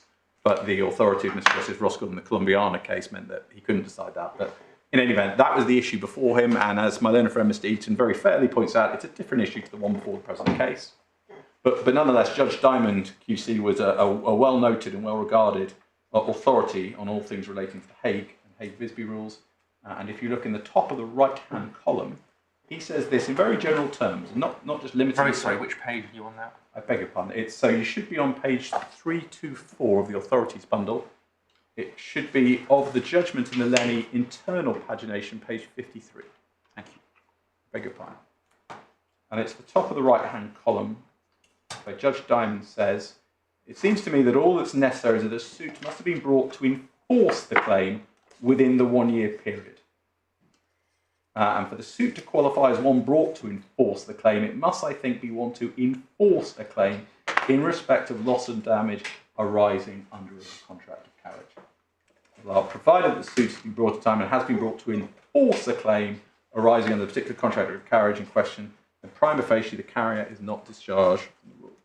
So yes, I accept different facts, but that is a passage of general application from a noted authority on the Hague Visby Rules, and it is squarely against my learned friend. Staying in the authorities bundle, can I just take you to the third case that we rely on? This is the Thyssen case, which starts at page 371 of the bundle.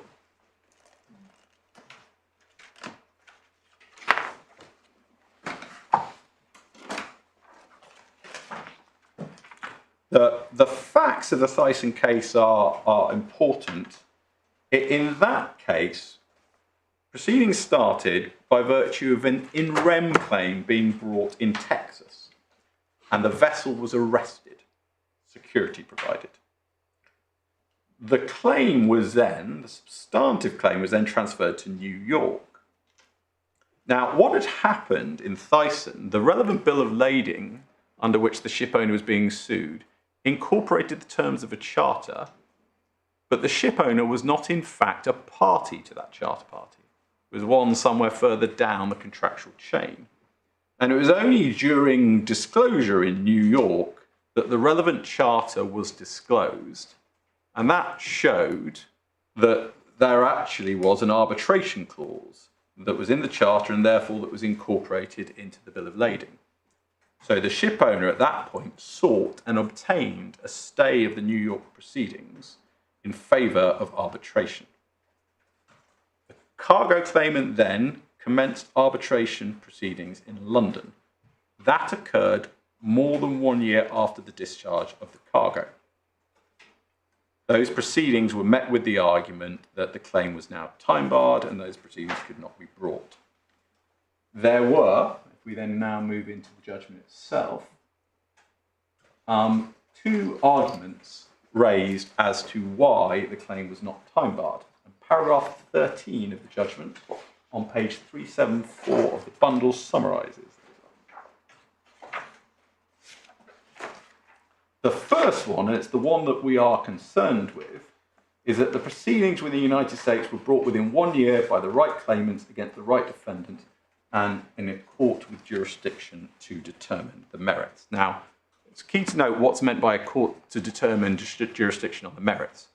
Contractually, the courts of America, whether it be Texas or New York, had no right to determine the claim on the merits because there was an arbitration clause. All that's meant in that regard was that those courts had jurisdiction under their own procedural rules to determine the claim, which obviously followed because the vessel had been in Texas and arrested. In response to that submission, Mr. Justice David Steele said at paragraph 14, there can be no doubt that the first proposition is of breathtaking proportions. It would mean, for instance, that if the claimants in the present case had instituted proceedings in rem in any jurisdiction in the world which was a party to the 1952 Arrest Convention or otherwise recognised jurisdiction in rem for cargo claims, regardless of whether the vessel was in the jurisdiction at the time, let alone whether, following arrest, the proceedings were later stayed in the face of an arbitration clause, those proceedings would remain a suit for the purposes of Article 3, Rule 6. This is not just a surprising proposition, it gives rise to absurd results. And if you go on to read the rest of that paragraph, he makes the Finrose point about the disapplication of the Limitation Act because of Section 39 thereof, and says that effectively the ship owner is left in limbo with no claim actually having been brought against it. We say that applies directly here. The Singaporean proceedings were proceedings in rem. It recognised jurisdiction in rem for cargo claims. And simply what the point Mr. Justice David Steele was making is that it's absurd and breathtaking to say that if, following the arrest, the proceedings are stayed, those proceedings nonetheless remained a suit for the purposes of Article 3, Rule 6. And we say that's exactly these facts here. And that authority is therefore squarely against my learned friend. Those are the authorities which we say support our construction of Article 3, Rule 6. My learned friend, in his skeleton argument, cites various authorities. He didn't refer you to them. I have one overarching point I just make in respect of each and every one of the authorities my learned friend relies on in support of his construction, namely that in every single one of the cases he cites, substantive proceedings on the merits were commenced. Some of those proceedings might have suffered from the flaw that they were issued in the name of the wrong party, or that they failed to plead the right cause of action, but a substantive claim was brought against the carrier within 1 year. And therefore, those cases simply do not assist my learned friend in establishing that something less than substantive proceedings suffice. And indeed, we would suggest implicitly they suggest the contrary. One of the cases was the Sibi, which was the case where the proceedings in Pakistan took 6 to 7 years thereafter. I would just simply make the point in that regard that, well, whilst obviously that might be regarded as unfortunate from a carrier's perspective, if in circumstances Pakistan is a contractual forum in which proceedings can be brought, then the ship owner has agreed to take that risk in any event. But what it has not agreed to take the risk of is the risk of substantive proceedings not being brought within a year. Reference there to the 1952 Convention on Arrest of Ships. In terms of the question my lord asked earlier, there were 19 signatories to that convention, and it's in force in 71 jurisdictions. Well, yes, and obviously on top of that, it's not just Mr. Justice David Steele is not just referring to the signatories to that convention, but any other jurisdiction which recognised jurisdiction in rem for cargo claims. So you have the two layers there. Contextual points. I can be very brief on this, and then I'm going to move on to my respondent's notice. Firstly, there's the point that suit is used in Article 3, Rule 6, whereas action is used in other contexts of the Hague and Hague Visby Rules to indicate substantive proceeding in the merits. We have 3 points in response to that. Firstly, we would suggest that suit and action are synonymous with each other. And that was the view, at least in Scotland, in the case of the RMS Supplies case that we cite in our skeleton argument. Secondly, a very simple point, but the reason suit is used in Article 3, Rule 6 is because, as a matter of language, the word action within the context of Article 3 of that article would be somewhat clumsy. Simply saying unless action be brought within 12 months does not work as a matter of language. So it's perhaps unsurprising that the drafters adopted a different term. And the final point we make on this is the one that my Lord Justice Nugee touched on in argument with Mr. Eaton, is simply that actually, if there is a point here, and it is suggested that, well, if the same term is used throughout, it must refer to the same thing, and if different terms are used, it must refer to different things. Well, we know the French text, which at least as regards the Hague Rules as the authoritative text, uses the words action. So if action, as used in the French text in Article 4 bis and 6 bis, means action on the merits, then it also must mean action on the merits in Article 3, Rule 6. So we say that actually this point, far from assisting my learned friend, actually damns their case. Do we know that? Do we know whether action is a broad term which could encompass both, or that actually means action on the merits? We don't know that. What we do know, my learned friend accepts that the other provisions he relies on, Article 3.6 bis, which is an indemnity provision, and Article 4 bis, the term action in English and action in French must be a reference to substantive proceedings on the merits. And therefore I say, I can't say it's a matter of French law for obvious reasons, but if that's right, and then the French text uses the same action in Article 3, Rule 6, if it's true that use of the same word indicates the same meaning, then that means Article 3, Rule 6 also means substantive proceedings. Right, and then finally, travaux preparatoires. I don't think there's much to say about this. It's simply that we don't know why the wording that was proposed by the one delegate was not adopted. It'd be one thing if my learned friend could point to a discussion saying, no, we want something less than substantive proceedings, and so therefore we're going to get rid of that wording. But we don't have that discussion, and we don't know.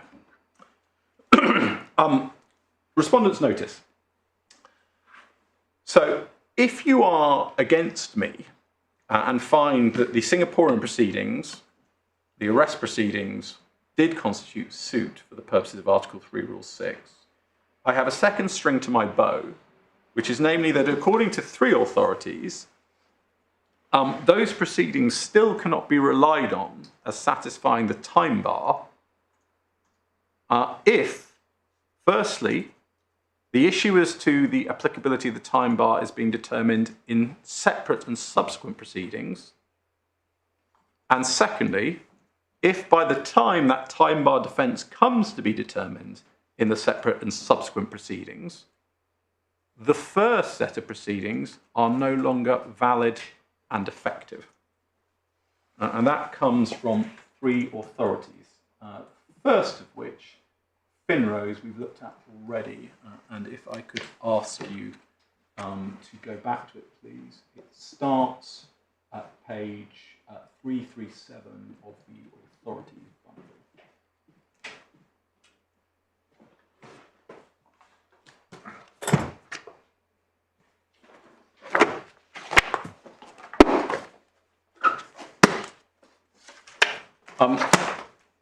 The Finrose, and if we could go to page 352, the Finrose was a case about strikeout for want of prosecution. And the question is whether or not, because of the dilatory pursuit of the cargo claim, it should be struck out. And one of the questions the court considered and thought was of some relevance was, well, if we do strike out this claim, can the cargo claimant simply restart and bring it again? And if so, does it make it somewhat unhelpful or pointless to strike them out for want of prosecution? And that question about whether or not the proceedings could be commenced anew turned on whether Article 3, Rule 6 had become spent such that it was satisfied. Now, it's quite a long passage, and you've heard quite a lot from it already. What I would simply ask you, if you could read, is the passage starting on the left-hand column of 352, in my judgment, and then over to the right-hand column and just to the end of the tram lines that we can see there, please. Thank you.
to the end of the barring on the second column.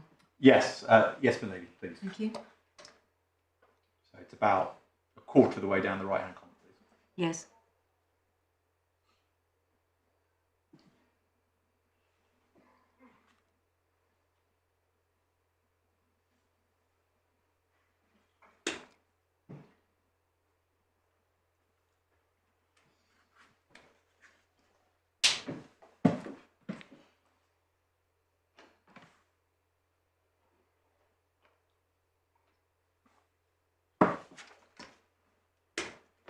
So I accept that the context obviously is different. Those were proceedings which were liable to be struck out because they had not been pursued in an expeditious manner, but nonetheless the policy underlying it, namely the position of the carrier, applies more generally, and it has been applied more generally, and we can see that if we now go back to Thyssen, which, turning to that case at page 375 of the authorities bundle,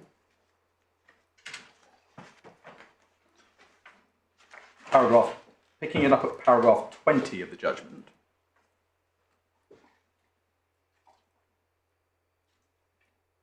The New York proceedings, as I mentioned earlier, had been stayed because of the arbitration clause, and so a secondary point considered by Mr. Justice David Steele was, well, whether or not those proceedings could even be relied on in circumstances where they had been stayed. And paragraph 20 of the judgment, he refers to the point, and in paragraph 21, he refers then to the decision of Mr. Justice Ricks in the Finrose and sets out at length the passage I just asked you to read.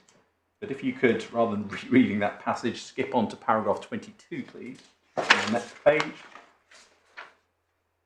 And so in a case which is on very similar facts to R1, namely where you have proceedings which were initially commenced in rem and were then stayed in favour of arbitration, Mr. Justice David Steele said, that's halfway down paragraph 22, it's not enough for the correct claimant to commence proceedings before a competent court against the correct defendant. The proceedings must remain valid and effective at the time when the carrier seeks to rely on Rule 6 in the second set of proceedings. Thus, where the first action has been dismissed for want of prosecution or stayed by the reason of the invocation of an arbitration clause, the suit has not been brought. So again, so whilst it's fair to say the Finrose is in one context, Thyssen widens the context of the application of this principle to cases such as the one currently before the court. As I understand it, the Singapore proceedings weren't stayed in favour of arbitration. They were stayed because security being provided.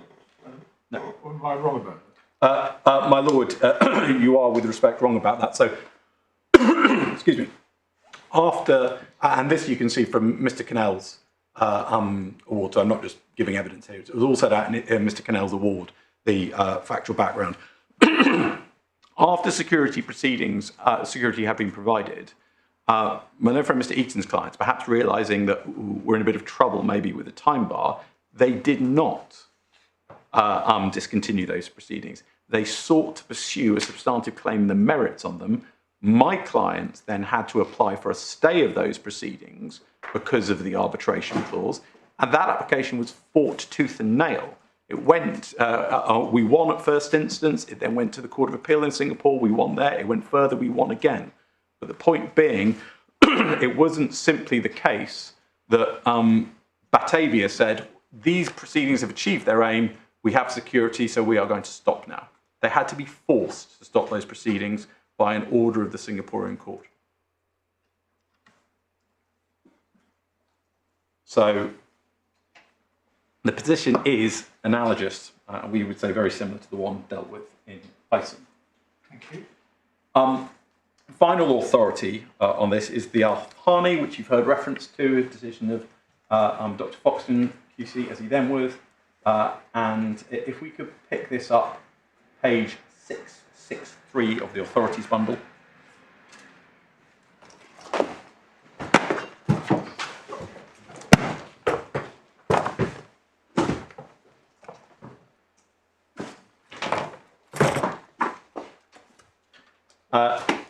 In the Al-Hani, the main issue before the court is whether or not the Hague Rules applied to claims for misdelivery at all.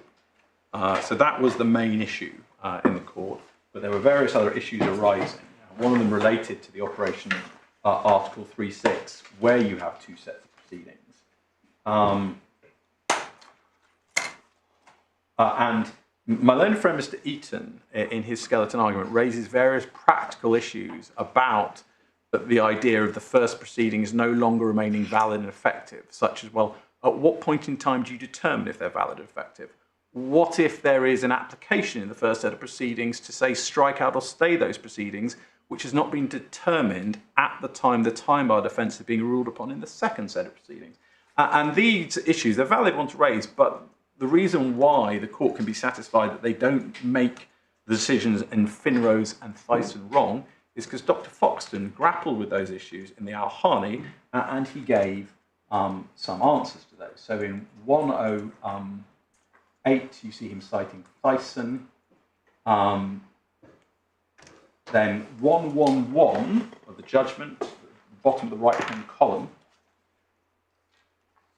you see difficulties arise. So, and what Dr. Foxton does in that paragraph is he considers the various potential points arising.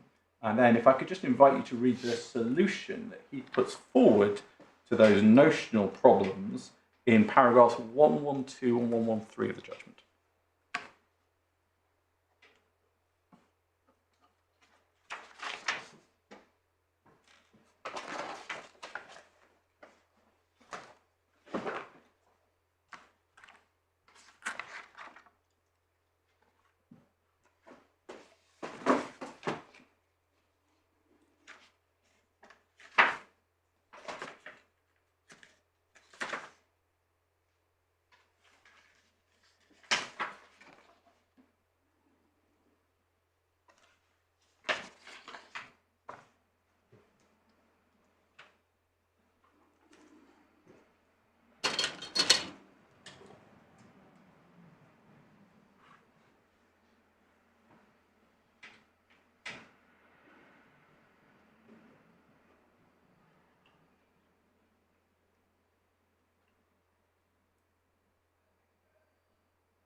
So we say that if the court is satisfied that, despite my arguments to the contrary, the Singaporean proceedings do constitute suit, nonetheless this court should, applying the authorities in Finrose and or Thyssen and or Al-Hani, decide that the claim was nonetheless still time-barred because those first proceedings in Singapore were not valid and effective as at the time the time-bar defence came to be determined in the arbitration in this case. There are two arguments raised by my learned friend as to why you should not accept that submission.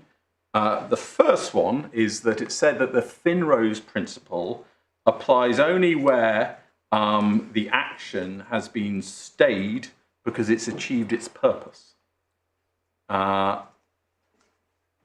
we say that that is a gloss on what is said in the judgments, and particularly I would refer you to what's said in Thyssen about the proceedings needing to remain valid and effective. No further gloss is required than that. You simply ask a question about whether those proceedings kind of like remain on foot. Just as in Thyssen, because the New York proceedings have been stayed in favour of arbitration, they were not valid and effective. So here, the Singaporean proceedings were not valid and effective. And we say this was almost an a fortiori case, given that actually the stay was not because those proceedings had achieved their purpose, but the stay was actually in the face of fierce opposition by Batavia and was granted because of an acceptance by the Singaporean courts that it was not right or proper contractually for the substantive claim to be pursued there. The second... But the security remained in force. The security remained in place, yes. But nonetheless, the proceedings, it doesn't say Thyssen, Finrose Ahani doesn't say the security has to remain valid and effective, or the underlying purpose of the proceedings must remain valid and effective. The proceedings have to remain valid and effective.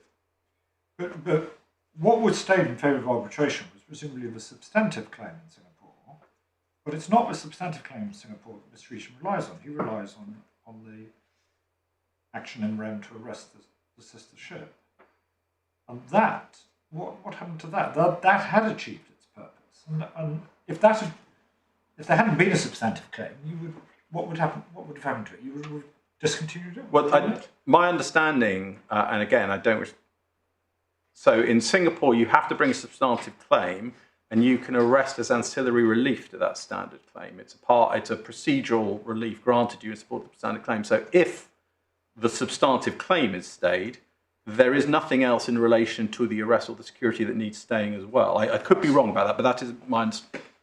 But there are no other proceedings in Singapore that have not been stayed, that remain ongoing, as it were, that remain valid and effective in the sense of a non-stayed claim. So firstly, we say that they're wrong to say that the principle does not apply on facts like this. And the second argument raised as to why you shouldn't follow these lines of authority is that they're wrongly decided. My learned friend says in his skeleton, you should find that the Finrose was not correctly decided. We say as to this, firstly, and the reason I showed you and asked you to read that long passage of Mr. Justice Ricks in the Finrose, the policy reasons as to the basis for that decision, namely the fact that the carrier will be left in limbo as a result of the first set of proceedings, being good suit for the purpose of Article 3, Rule 6, but having been stayed, apply equally here. They apply and further the purpose and policy behind Article 3, Rule 6. And it's noted that whilst there is an attack on certain elements of the Finrose, there's no suggestion in my learned friend's skeleton that actually his construction of Article 3, Rule 6 furthers the policy reasons identified by Mr. Justice Ricks, or that Mr. Justice Ricks was wrong to rely on those policy reasons. Secondly, whilst Batavia, what they do in their skeleton argument is identify certain theoretical and practical issues arising, as I've said to you and as I've shown you from Dr. Foxton's judgment in the Ahani, the court now has answers to those practical questions. And this brings me on to my third point. Because of the fact that Finrose has been adopted and applied in Thyssen and has been the subject of comment and kind of refinement in the Ahani, it means it's not enough for my learned friend to say that the Finrose is wrongly decided. He has to say that the Finrose, Thyssen, and the relevant part of the Ahani are also all wrong. Now, not only does my learned friend's skeleton not go that far, but in circumstances where we're talking about a point of shipping law and you have the team of Mr. Justice Ricks, Mr. Justice David Steele, and the now Lord Justice Foxton, editor of Scrutton on Bills of Lading, that is, we would suggest, an ambitious submission.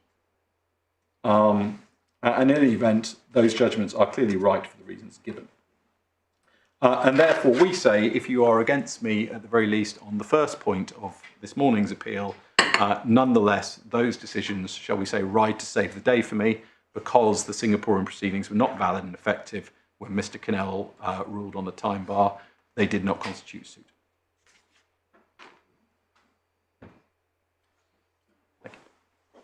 Thank you very much indeed. Mr. Eden? My lady, my lords, I'm going to respond to the respondent notice point first on the assumption that Mr. Justice Rick's decision in the Finrose is correct.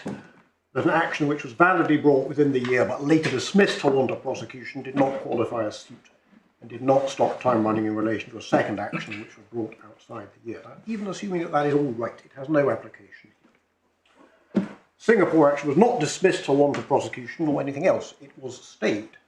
Now, Mr. Justice Steele's understanding of the Finrose in the Tyson case was that it was authority for the proposition that the first action must, quote, remain valid and effective at the time when the carrier seeks to rely upon Article 3, Rule 6 in the second action. And Mr. Justice David Steele clearly thought that in that case, in the Tyson case, the first action did not remain valid and effective at the time that the Article 3 Rule 6 was taken. But the point about the Tyson case is that the first action, the action in the US, had never been valid. It's not a question of remaining valid, it was always invalid. It was always invalid because it's clear from the facts, particularly as stated at 245 of the report, which talk about the proceedings going off to New York and applications for disclosure and pleadings and applications to dismiss the limitation defence. It's perfectly clear that that was a case in which the arrest proceedings were brought not with a view to obtaining security, but with a view to pursuing the action in the states for judgment on the merits. I think it was a straightforward breach of the arbitration clause. Even if at the time the action was commenced, the ship owner for some reason didn't appreciate that. And it's been established since the Hague, Mr. Justice Nicholas Phillips, that proceedings which are brought in breach of an arbitration clause or a jurisdiction clause are not suit. Not because they don't remain valid, it's because they should never be brought. They're invalid ab initio. And they are just not suit. And Tyson is plainly a Hague case. It's got nothing to do with a supervening stay, meaning they don't remain valid and effective. It's a straightforward breach of contract. It's not suit. Dr. Foxton QC recognised that in the Al-Hani, paragraph 108. The Al-Hani, the overseas proceedings in the Al-Hani were also brought in breach of contract. And my learned friend's skeleton, paragraph 20, page 133, cites Tyson and the Hague as authority for the proposition that an action which is brought in breach of contract does not qualify as suit. Now, there is a finding from Mr. Cannell, it's never been challenged, I can't see how it could be challenged, that we did not commence the proceedings in Singapore in breach of the arbitration clause or breach of anything else. They were valid when they were brought. And even accepting Mr. Justice Ricks's remain valid and effective test, in my submission, it's perfectly clear that the Singapore action brought to obtain security satisfies the test. It was valid when brought. It was not brought in breach of the arbitration clause. There was no initial invalidity. It was effective. It was effective, as my Lord Justice Nugee pointed out. It was effective because it was brought to obtain security, and we got security. It remains effective. It remained effective after the stay. Remains effective now, because again, as my Lord pointed out, we've still got the security. It's not been set aside. It was stayed because for us to pursue it further and to try to turn it into an action on the merits would have become a breach, and indeed Mr. Cannell concluded that we were in breach because we didn't discontinue it or stop it of our own motion once we got the security. And so we were stopped from pursuing it further. But it was valid when it was brought, it was effective so far as it went, and so far as it went, it remained and remains effective. And that's a clear contrast in my submission with Tyson and Calypso, where the action was brought for illegitimate purpose in the first place in breach of contract. And the Finrose, where the action could never, ever achieve the purpose for which it was brought because it had been struck out and it had ceased to exist. Now, if the Singapore court, in our case, had expressed its displeasure at some perceived misconduct on my client's part by dismissing, setting aside the action for arrest and saying that the security is hereby released, then one can see that it might be said that, well, you haven't got your security anymore. Not only have you stayed from turning it around to merits, but this action for security which you brought and which was initially successful has now been invalidated. All been set aside, the security's gone. One might see there's an analogy there with the Finrose, but that is not what happened. Now, on the actual facts, I submit there's perhaps rather a closer analogy with my Lord Justice Phillips's case, the Golden Endurance, where by the time my Lord had to determine the Article 3 Rule 6 point in this jurisdiction, the first action, the action in Morocco, had proceeded to a judgment, and a judgment in favour of the cargo interests. Now, in a sense, it had ceased to be a live concern because it had come to a logical conclusion. But it was not suggested, as far as one could see from the argument, that an action which had ended in a favourable judgment ceased to be valid and effective. It's on the face of it, it seemed perverse to suggest that it had. And I would respectfully submit it's equally perverse in our case, where we brought an action to obtain security, and we got the security, and we still got the security. Equally perverse to suggest that somehow, just because we were told we couldn't carry the action any further, it ceased at the timing of the stay, to be valid and effective. I mean, what was obtained in Singapore was an order for the arrest of the vessel. And on the contrary, in response to that, an arrest and then security. Security is provided. What happens to the order? Is the order then discharged, or is that not necessary? Quite how it worked, my lord, I do not know. So I do know that the vessel remains. The vessel was released, and the proceedings, at least, continued to exist. Otherwise, there'd have been no requirement or need, in practical terms, for my learned friend to apply for a stay. So we brought proceedings. They were valid when they were brought. There was no breach. We brought them for a purpose. We obtained the purpose.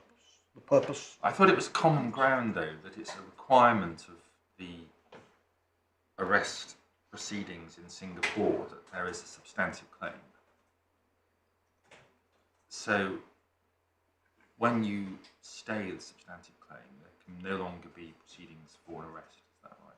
For security. Well, the proceedings are stayed rather than dismissed. The proceedings continue to exist as far as they've got. But they're stayed in favour of arbitration. They're stayed in favour of arbitration, and the arbitrators will decide the claim on the merits. But in a sense, as my Lord Justice Nugee said, the security aspect of it is spent in the sense that we've got the security. Nothing has been transferred to the arbitrators to decide about the posting of security. Security's there, it's still there. The arbitrators, Mr. Cannell, didn't say anything about the security. Well, it takes on an independent life of its own, really, doesn't it? Because it would have been done presumably by a bond or a... Yes, something. Some form of P&I, I think my learned friend's right, P&I club security, something like that. Yeah. And for the purpose of the action, although none of us, or perhaps you, are much more au fait with procedure in Singapore than I am, but it looks like, because you have to begin an action on the merits, the arrest, the warrant for the arrest, is ancillary relief in those proceedings, or it might be, in the way we speak about things, characterised in that way, at least, and that ancillary relief was granted in the form of the warrant or whatever, and was effected. But it's the proceedings themselves, being the proceedings on the merits, which are stayed. Well, my lady, and yes. I mean, I've just said what everybody's been saying. But... My lady, and it's not, in a sense, it's not some peculiarity of Singapore. This used to be the position in this jurisdiction. Until I think it's a settlement jurisdiction and judgment act was at some point amended to say that the court has jurisdiction to give security for a claim being pursued in a foreign court. But it used to be the position, discussed by Mr. Justice Brandon in the case against the Arena K, that in order to get an arrest for any purpose in this jurisdiction, you have to assert a claim. You have to dress it up as a claim on the merits, even if you intended to pursue it somewhere else. And what the court could do is it could order security provided and order the security to be retained, but stay the action on the merits in favour of arbitration, foreign jurisdiction, or whatever. And you would have achieved in my submission what you set out to do, which is to get the security, and the stay would not render what you'd set out to do invalid or ineffective. And in my submission, that's what happened here. It's not a Tyson case where the whole thing was invalid ab initio, and it's not a Finrose case where the whole thing was set aside for procedural misconduct. So, well, that's on the assumption that the Finrose is correctly decided. My submission is not in point, because we satisfy the test, and we continue to satisfy the test. The proceeding did not become invalid and ineffective. If that is not enough, then I do submit that the Finrose was wrongly decided for reasons we've set out in the skeleton at 123 and following. Very briefly, it plainly does not fit with the wording. The text of Article 3, Rule 6 looks solely to the point at which suit is brought.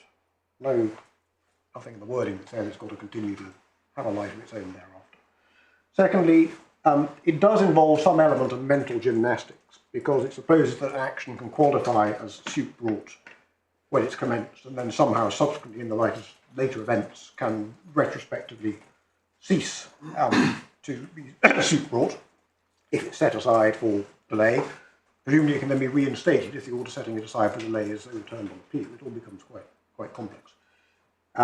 And thirdly, it does give rise to some practical problems about whether at what point in time do you have to decide whether or not the first action continues to qualify as suit. Is it when the defence is pleaded in the second action? Is it when the court has to decide the defence in the second action? What happens if at the relevant time an application to strike out, for example, is pending in the first action but it hasn't been decided? Do you wait until it is decided? Do you take a view on the balance of the merits? And my own friend rather optimistically says, well, Dr. Foxman dealt with all these points and put them all to bed in the Al-Hardy. It is true that Dr. Foxman provided what he thought were the best answers. He did not pretend to claim that this made the application of the FINROs all shiny and rosy and very, very straightforward. I mean, he refers on a number of occasions to the difficulties which arise, and he was seeking to grapple with the difficulties. And if the FINROs is wrong, then the difficulties just don't arise. And it is not correct. Well, he anticipates that the position might change between an initial determination and a fight in favour of the cargo owners, and then the final determination of the merits. But, my lord, yes, I mean, It seems very messy. yes, Because it might mean determining it twice, as I understand. but, yes, there is no getting away from the fact that there are theoretical and practical problems, and Mr. Justice Fox, Lord Justice Foxley now, he seeks to mitigate them, but they don't make them go away. And finally, it is not correct to say that we have to say that not only the FINRO is wrong, but Tyson is wrong and the Al-Hardy is wrong. Tyson's quite plainly correctly decided for the reasons I gave. That's an obvious case of breach of contract. First proceedings in the Al-Hardy, breach of contract too. And if the FINROs is wrong, then it necessarily follows that what other judges faithfully respecting it, other first instance judges faithfully respecting it, said about it in subsequent cases, that will go too. But it doesn't mean that those cases were wrongly decided, and I don't suggest that they were for a minute. Subject to any points from the bench, that was all I was supposed to say. Thank you very much. Thank you. Thank you. Thank you very much indeed. My lords, well, that brings on to the second appeal of the day, my appeal. So I've got, I think, 10 minutes now to effectively introduce that appeal, and then I will get on to the real meat of it after lunch. I think we should proceed, given how tight the timetable is. Well,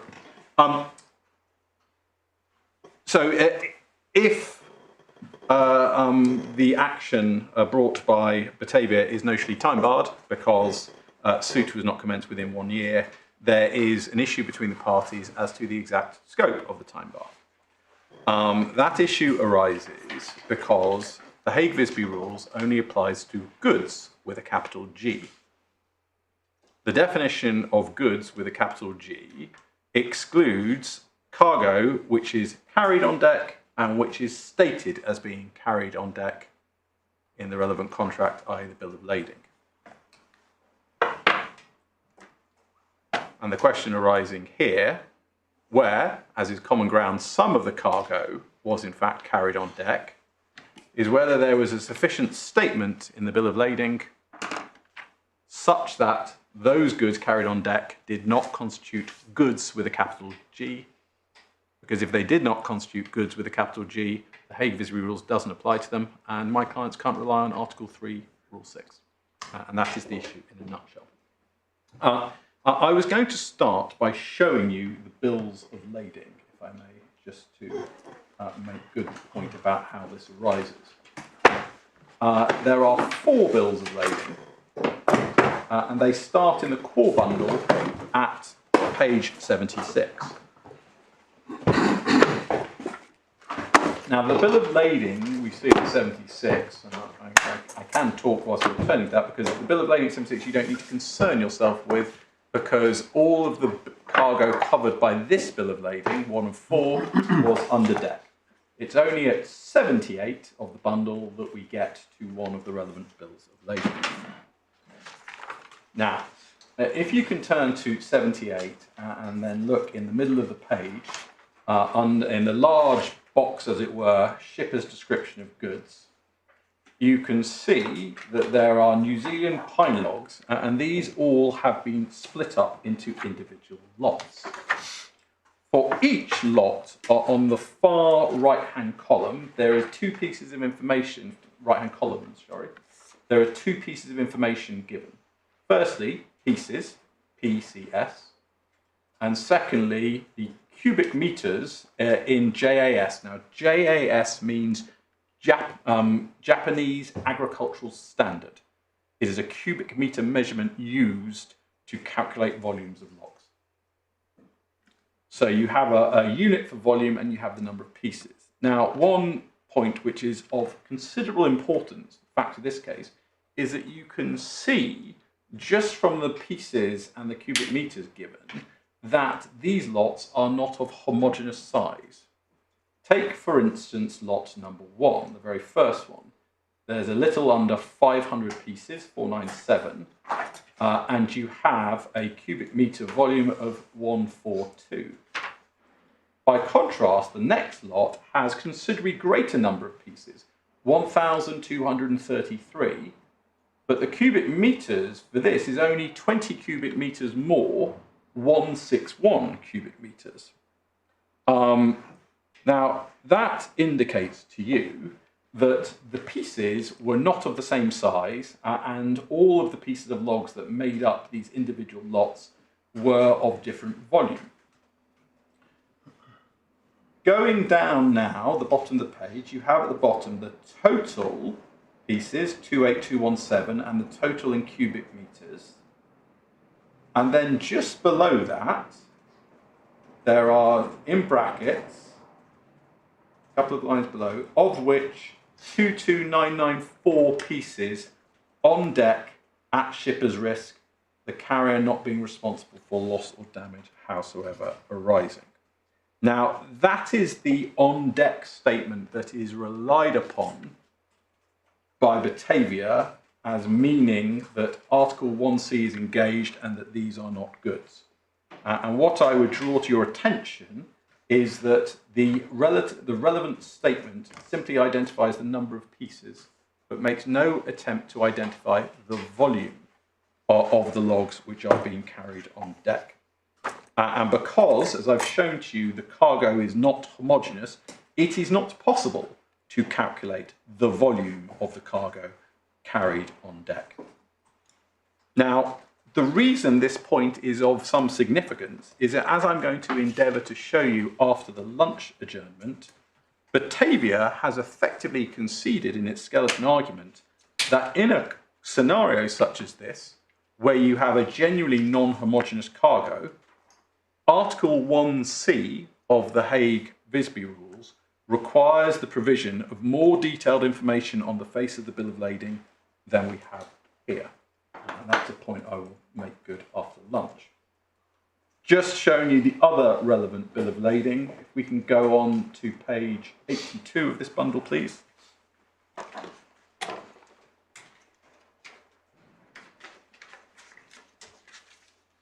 We have the exact same scenario. We have only 4 lots here. Again, you can see, if you just simply divide the volume by the pieces for each of them, that they are not homogeneous. And also, at the bottom where you have the relevant deck cargo statement, you just have a figure given in pieces with no indication of the volume of the cargo being carried on deck and no way to, in fact, identify the volume. That would seem on the face of it fairly obviously to be lots 33F and 35F.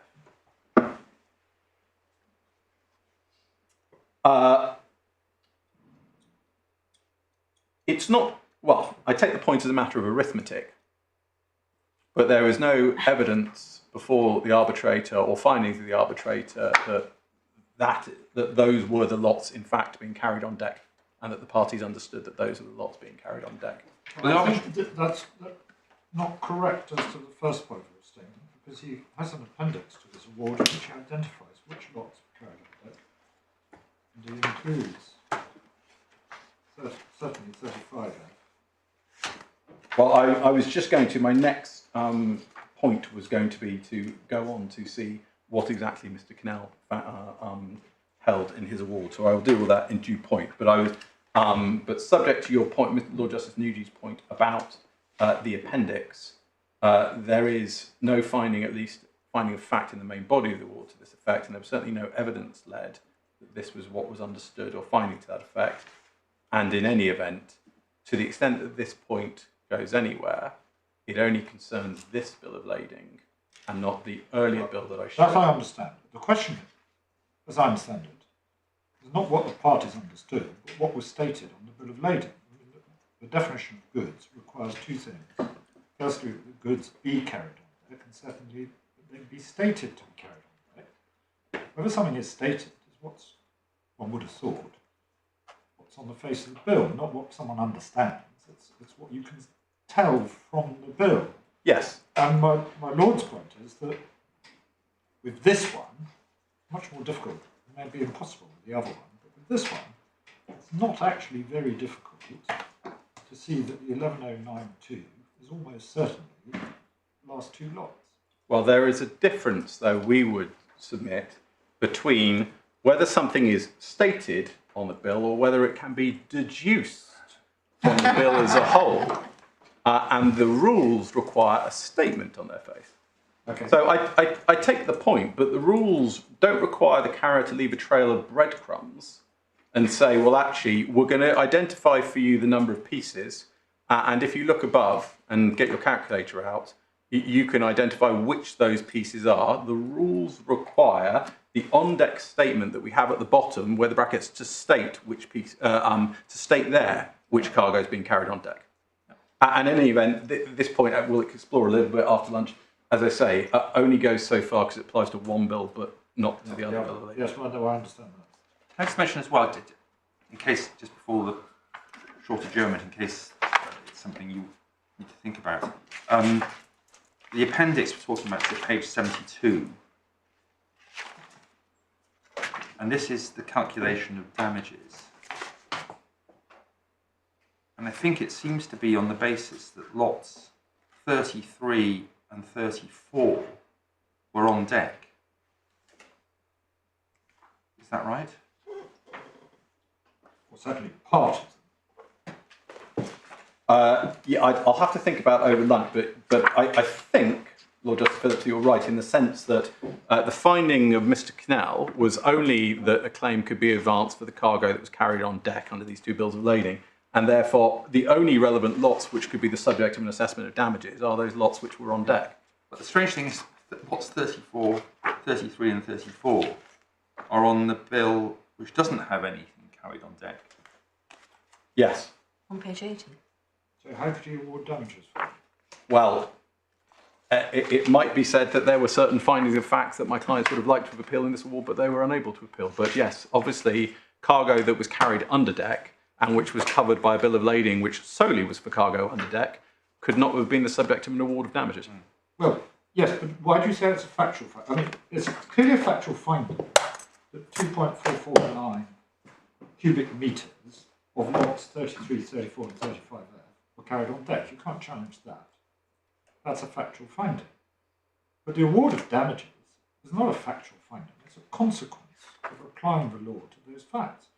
And we can see, that's my Lord's point, we can see from bills of lading that lot 35F, which is on page 82, had cubic metres of 569, which means the 2449 must include some 1800 cubic metres from the other two lots, 33 and 34, but they appear on page 76, none of which is stated to be carried on deck. So the finding that all those were carried on deck, you indeed can't appeal. But at the moment, don't see why you can't say you shouldn't award damages for any part other than 35F, on any view.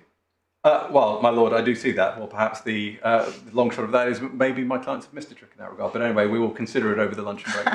And you might like to look at bills 3 and 4 on the appendix, which are very, very small, but the same point applies. The lots there, 24 and 14, are also on page 76.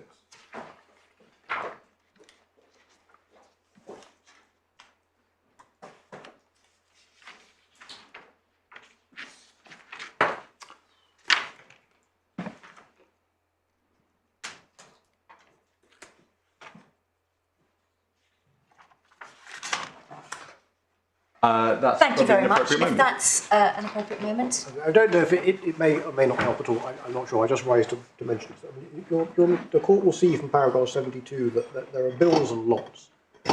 The bills are played, they're not the same bills. You can see that because there are 27 of them.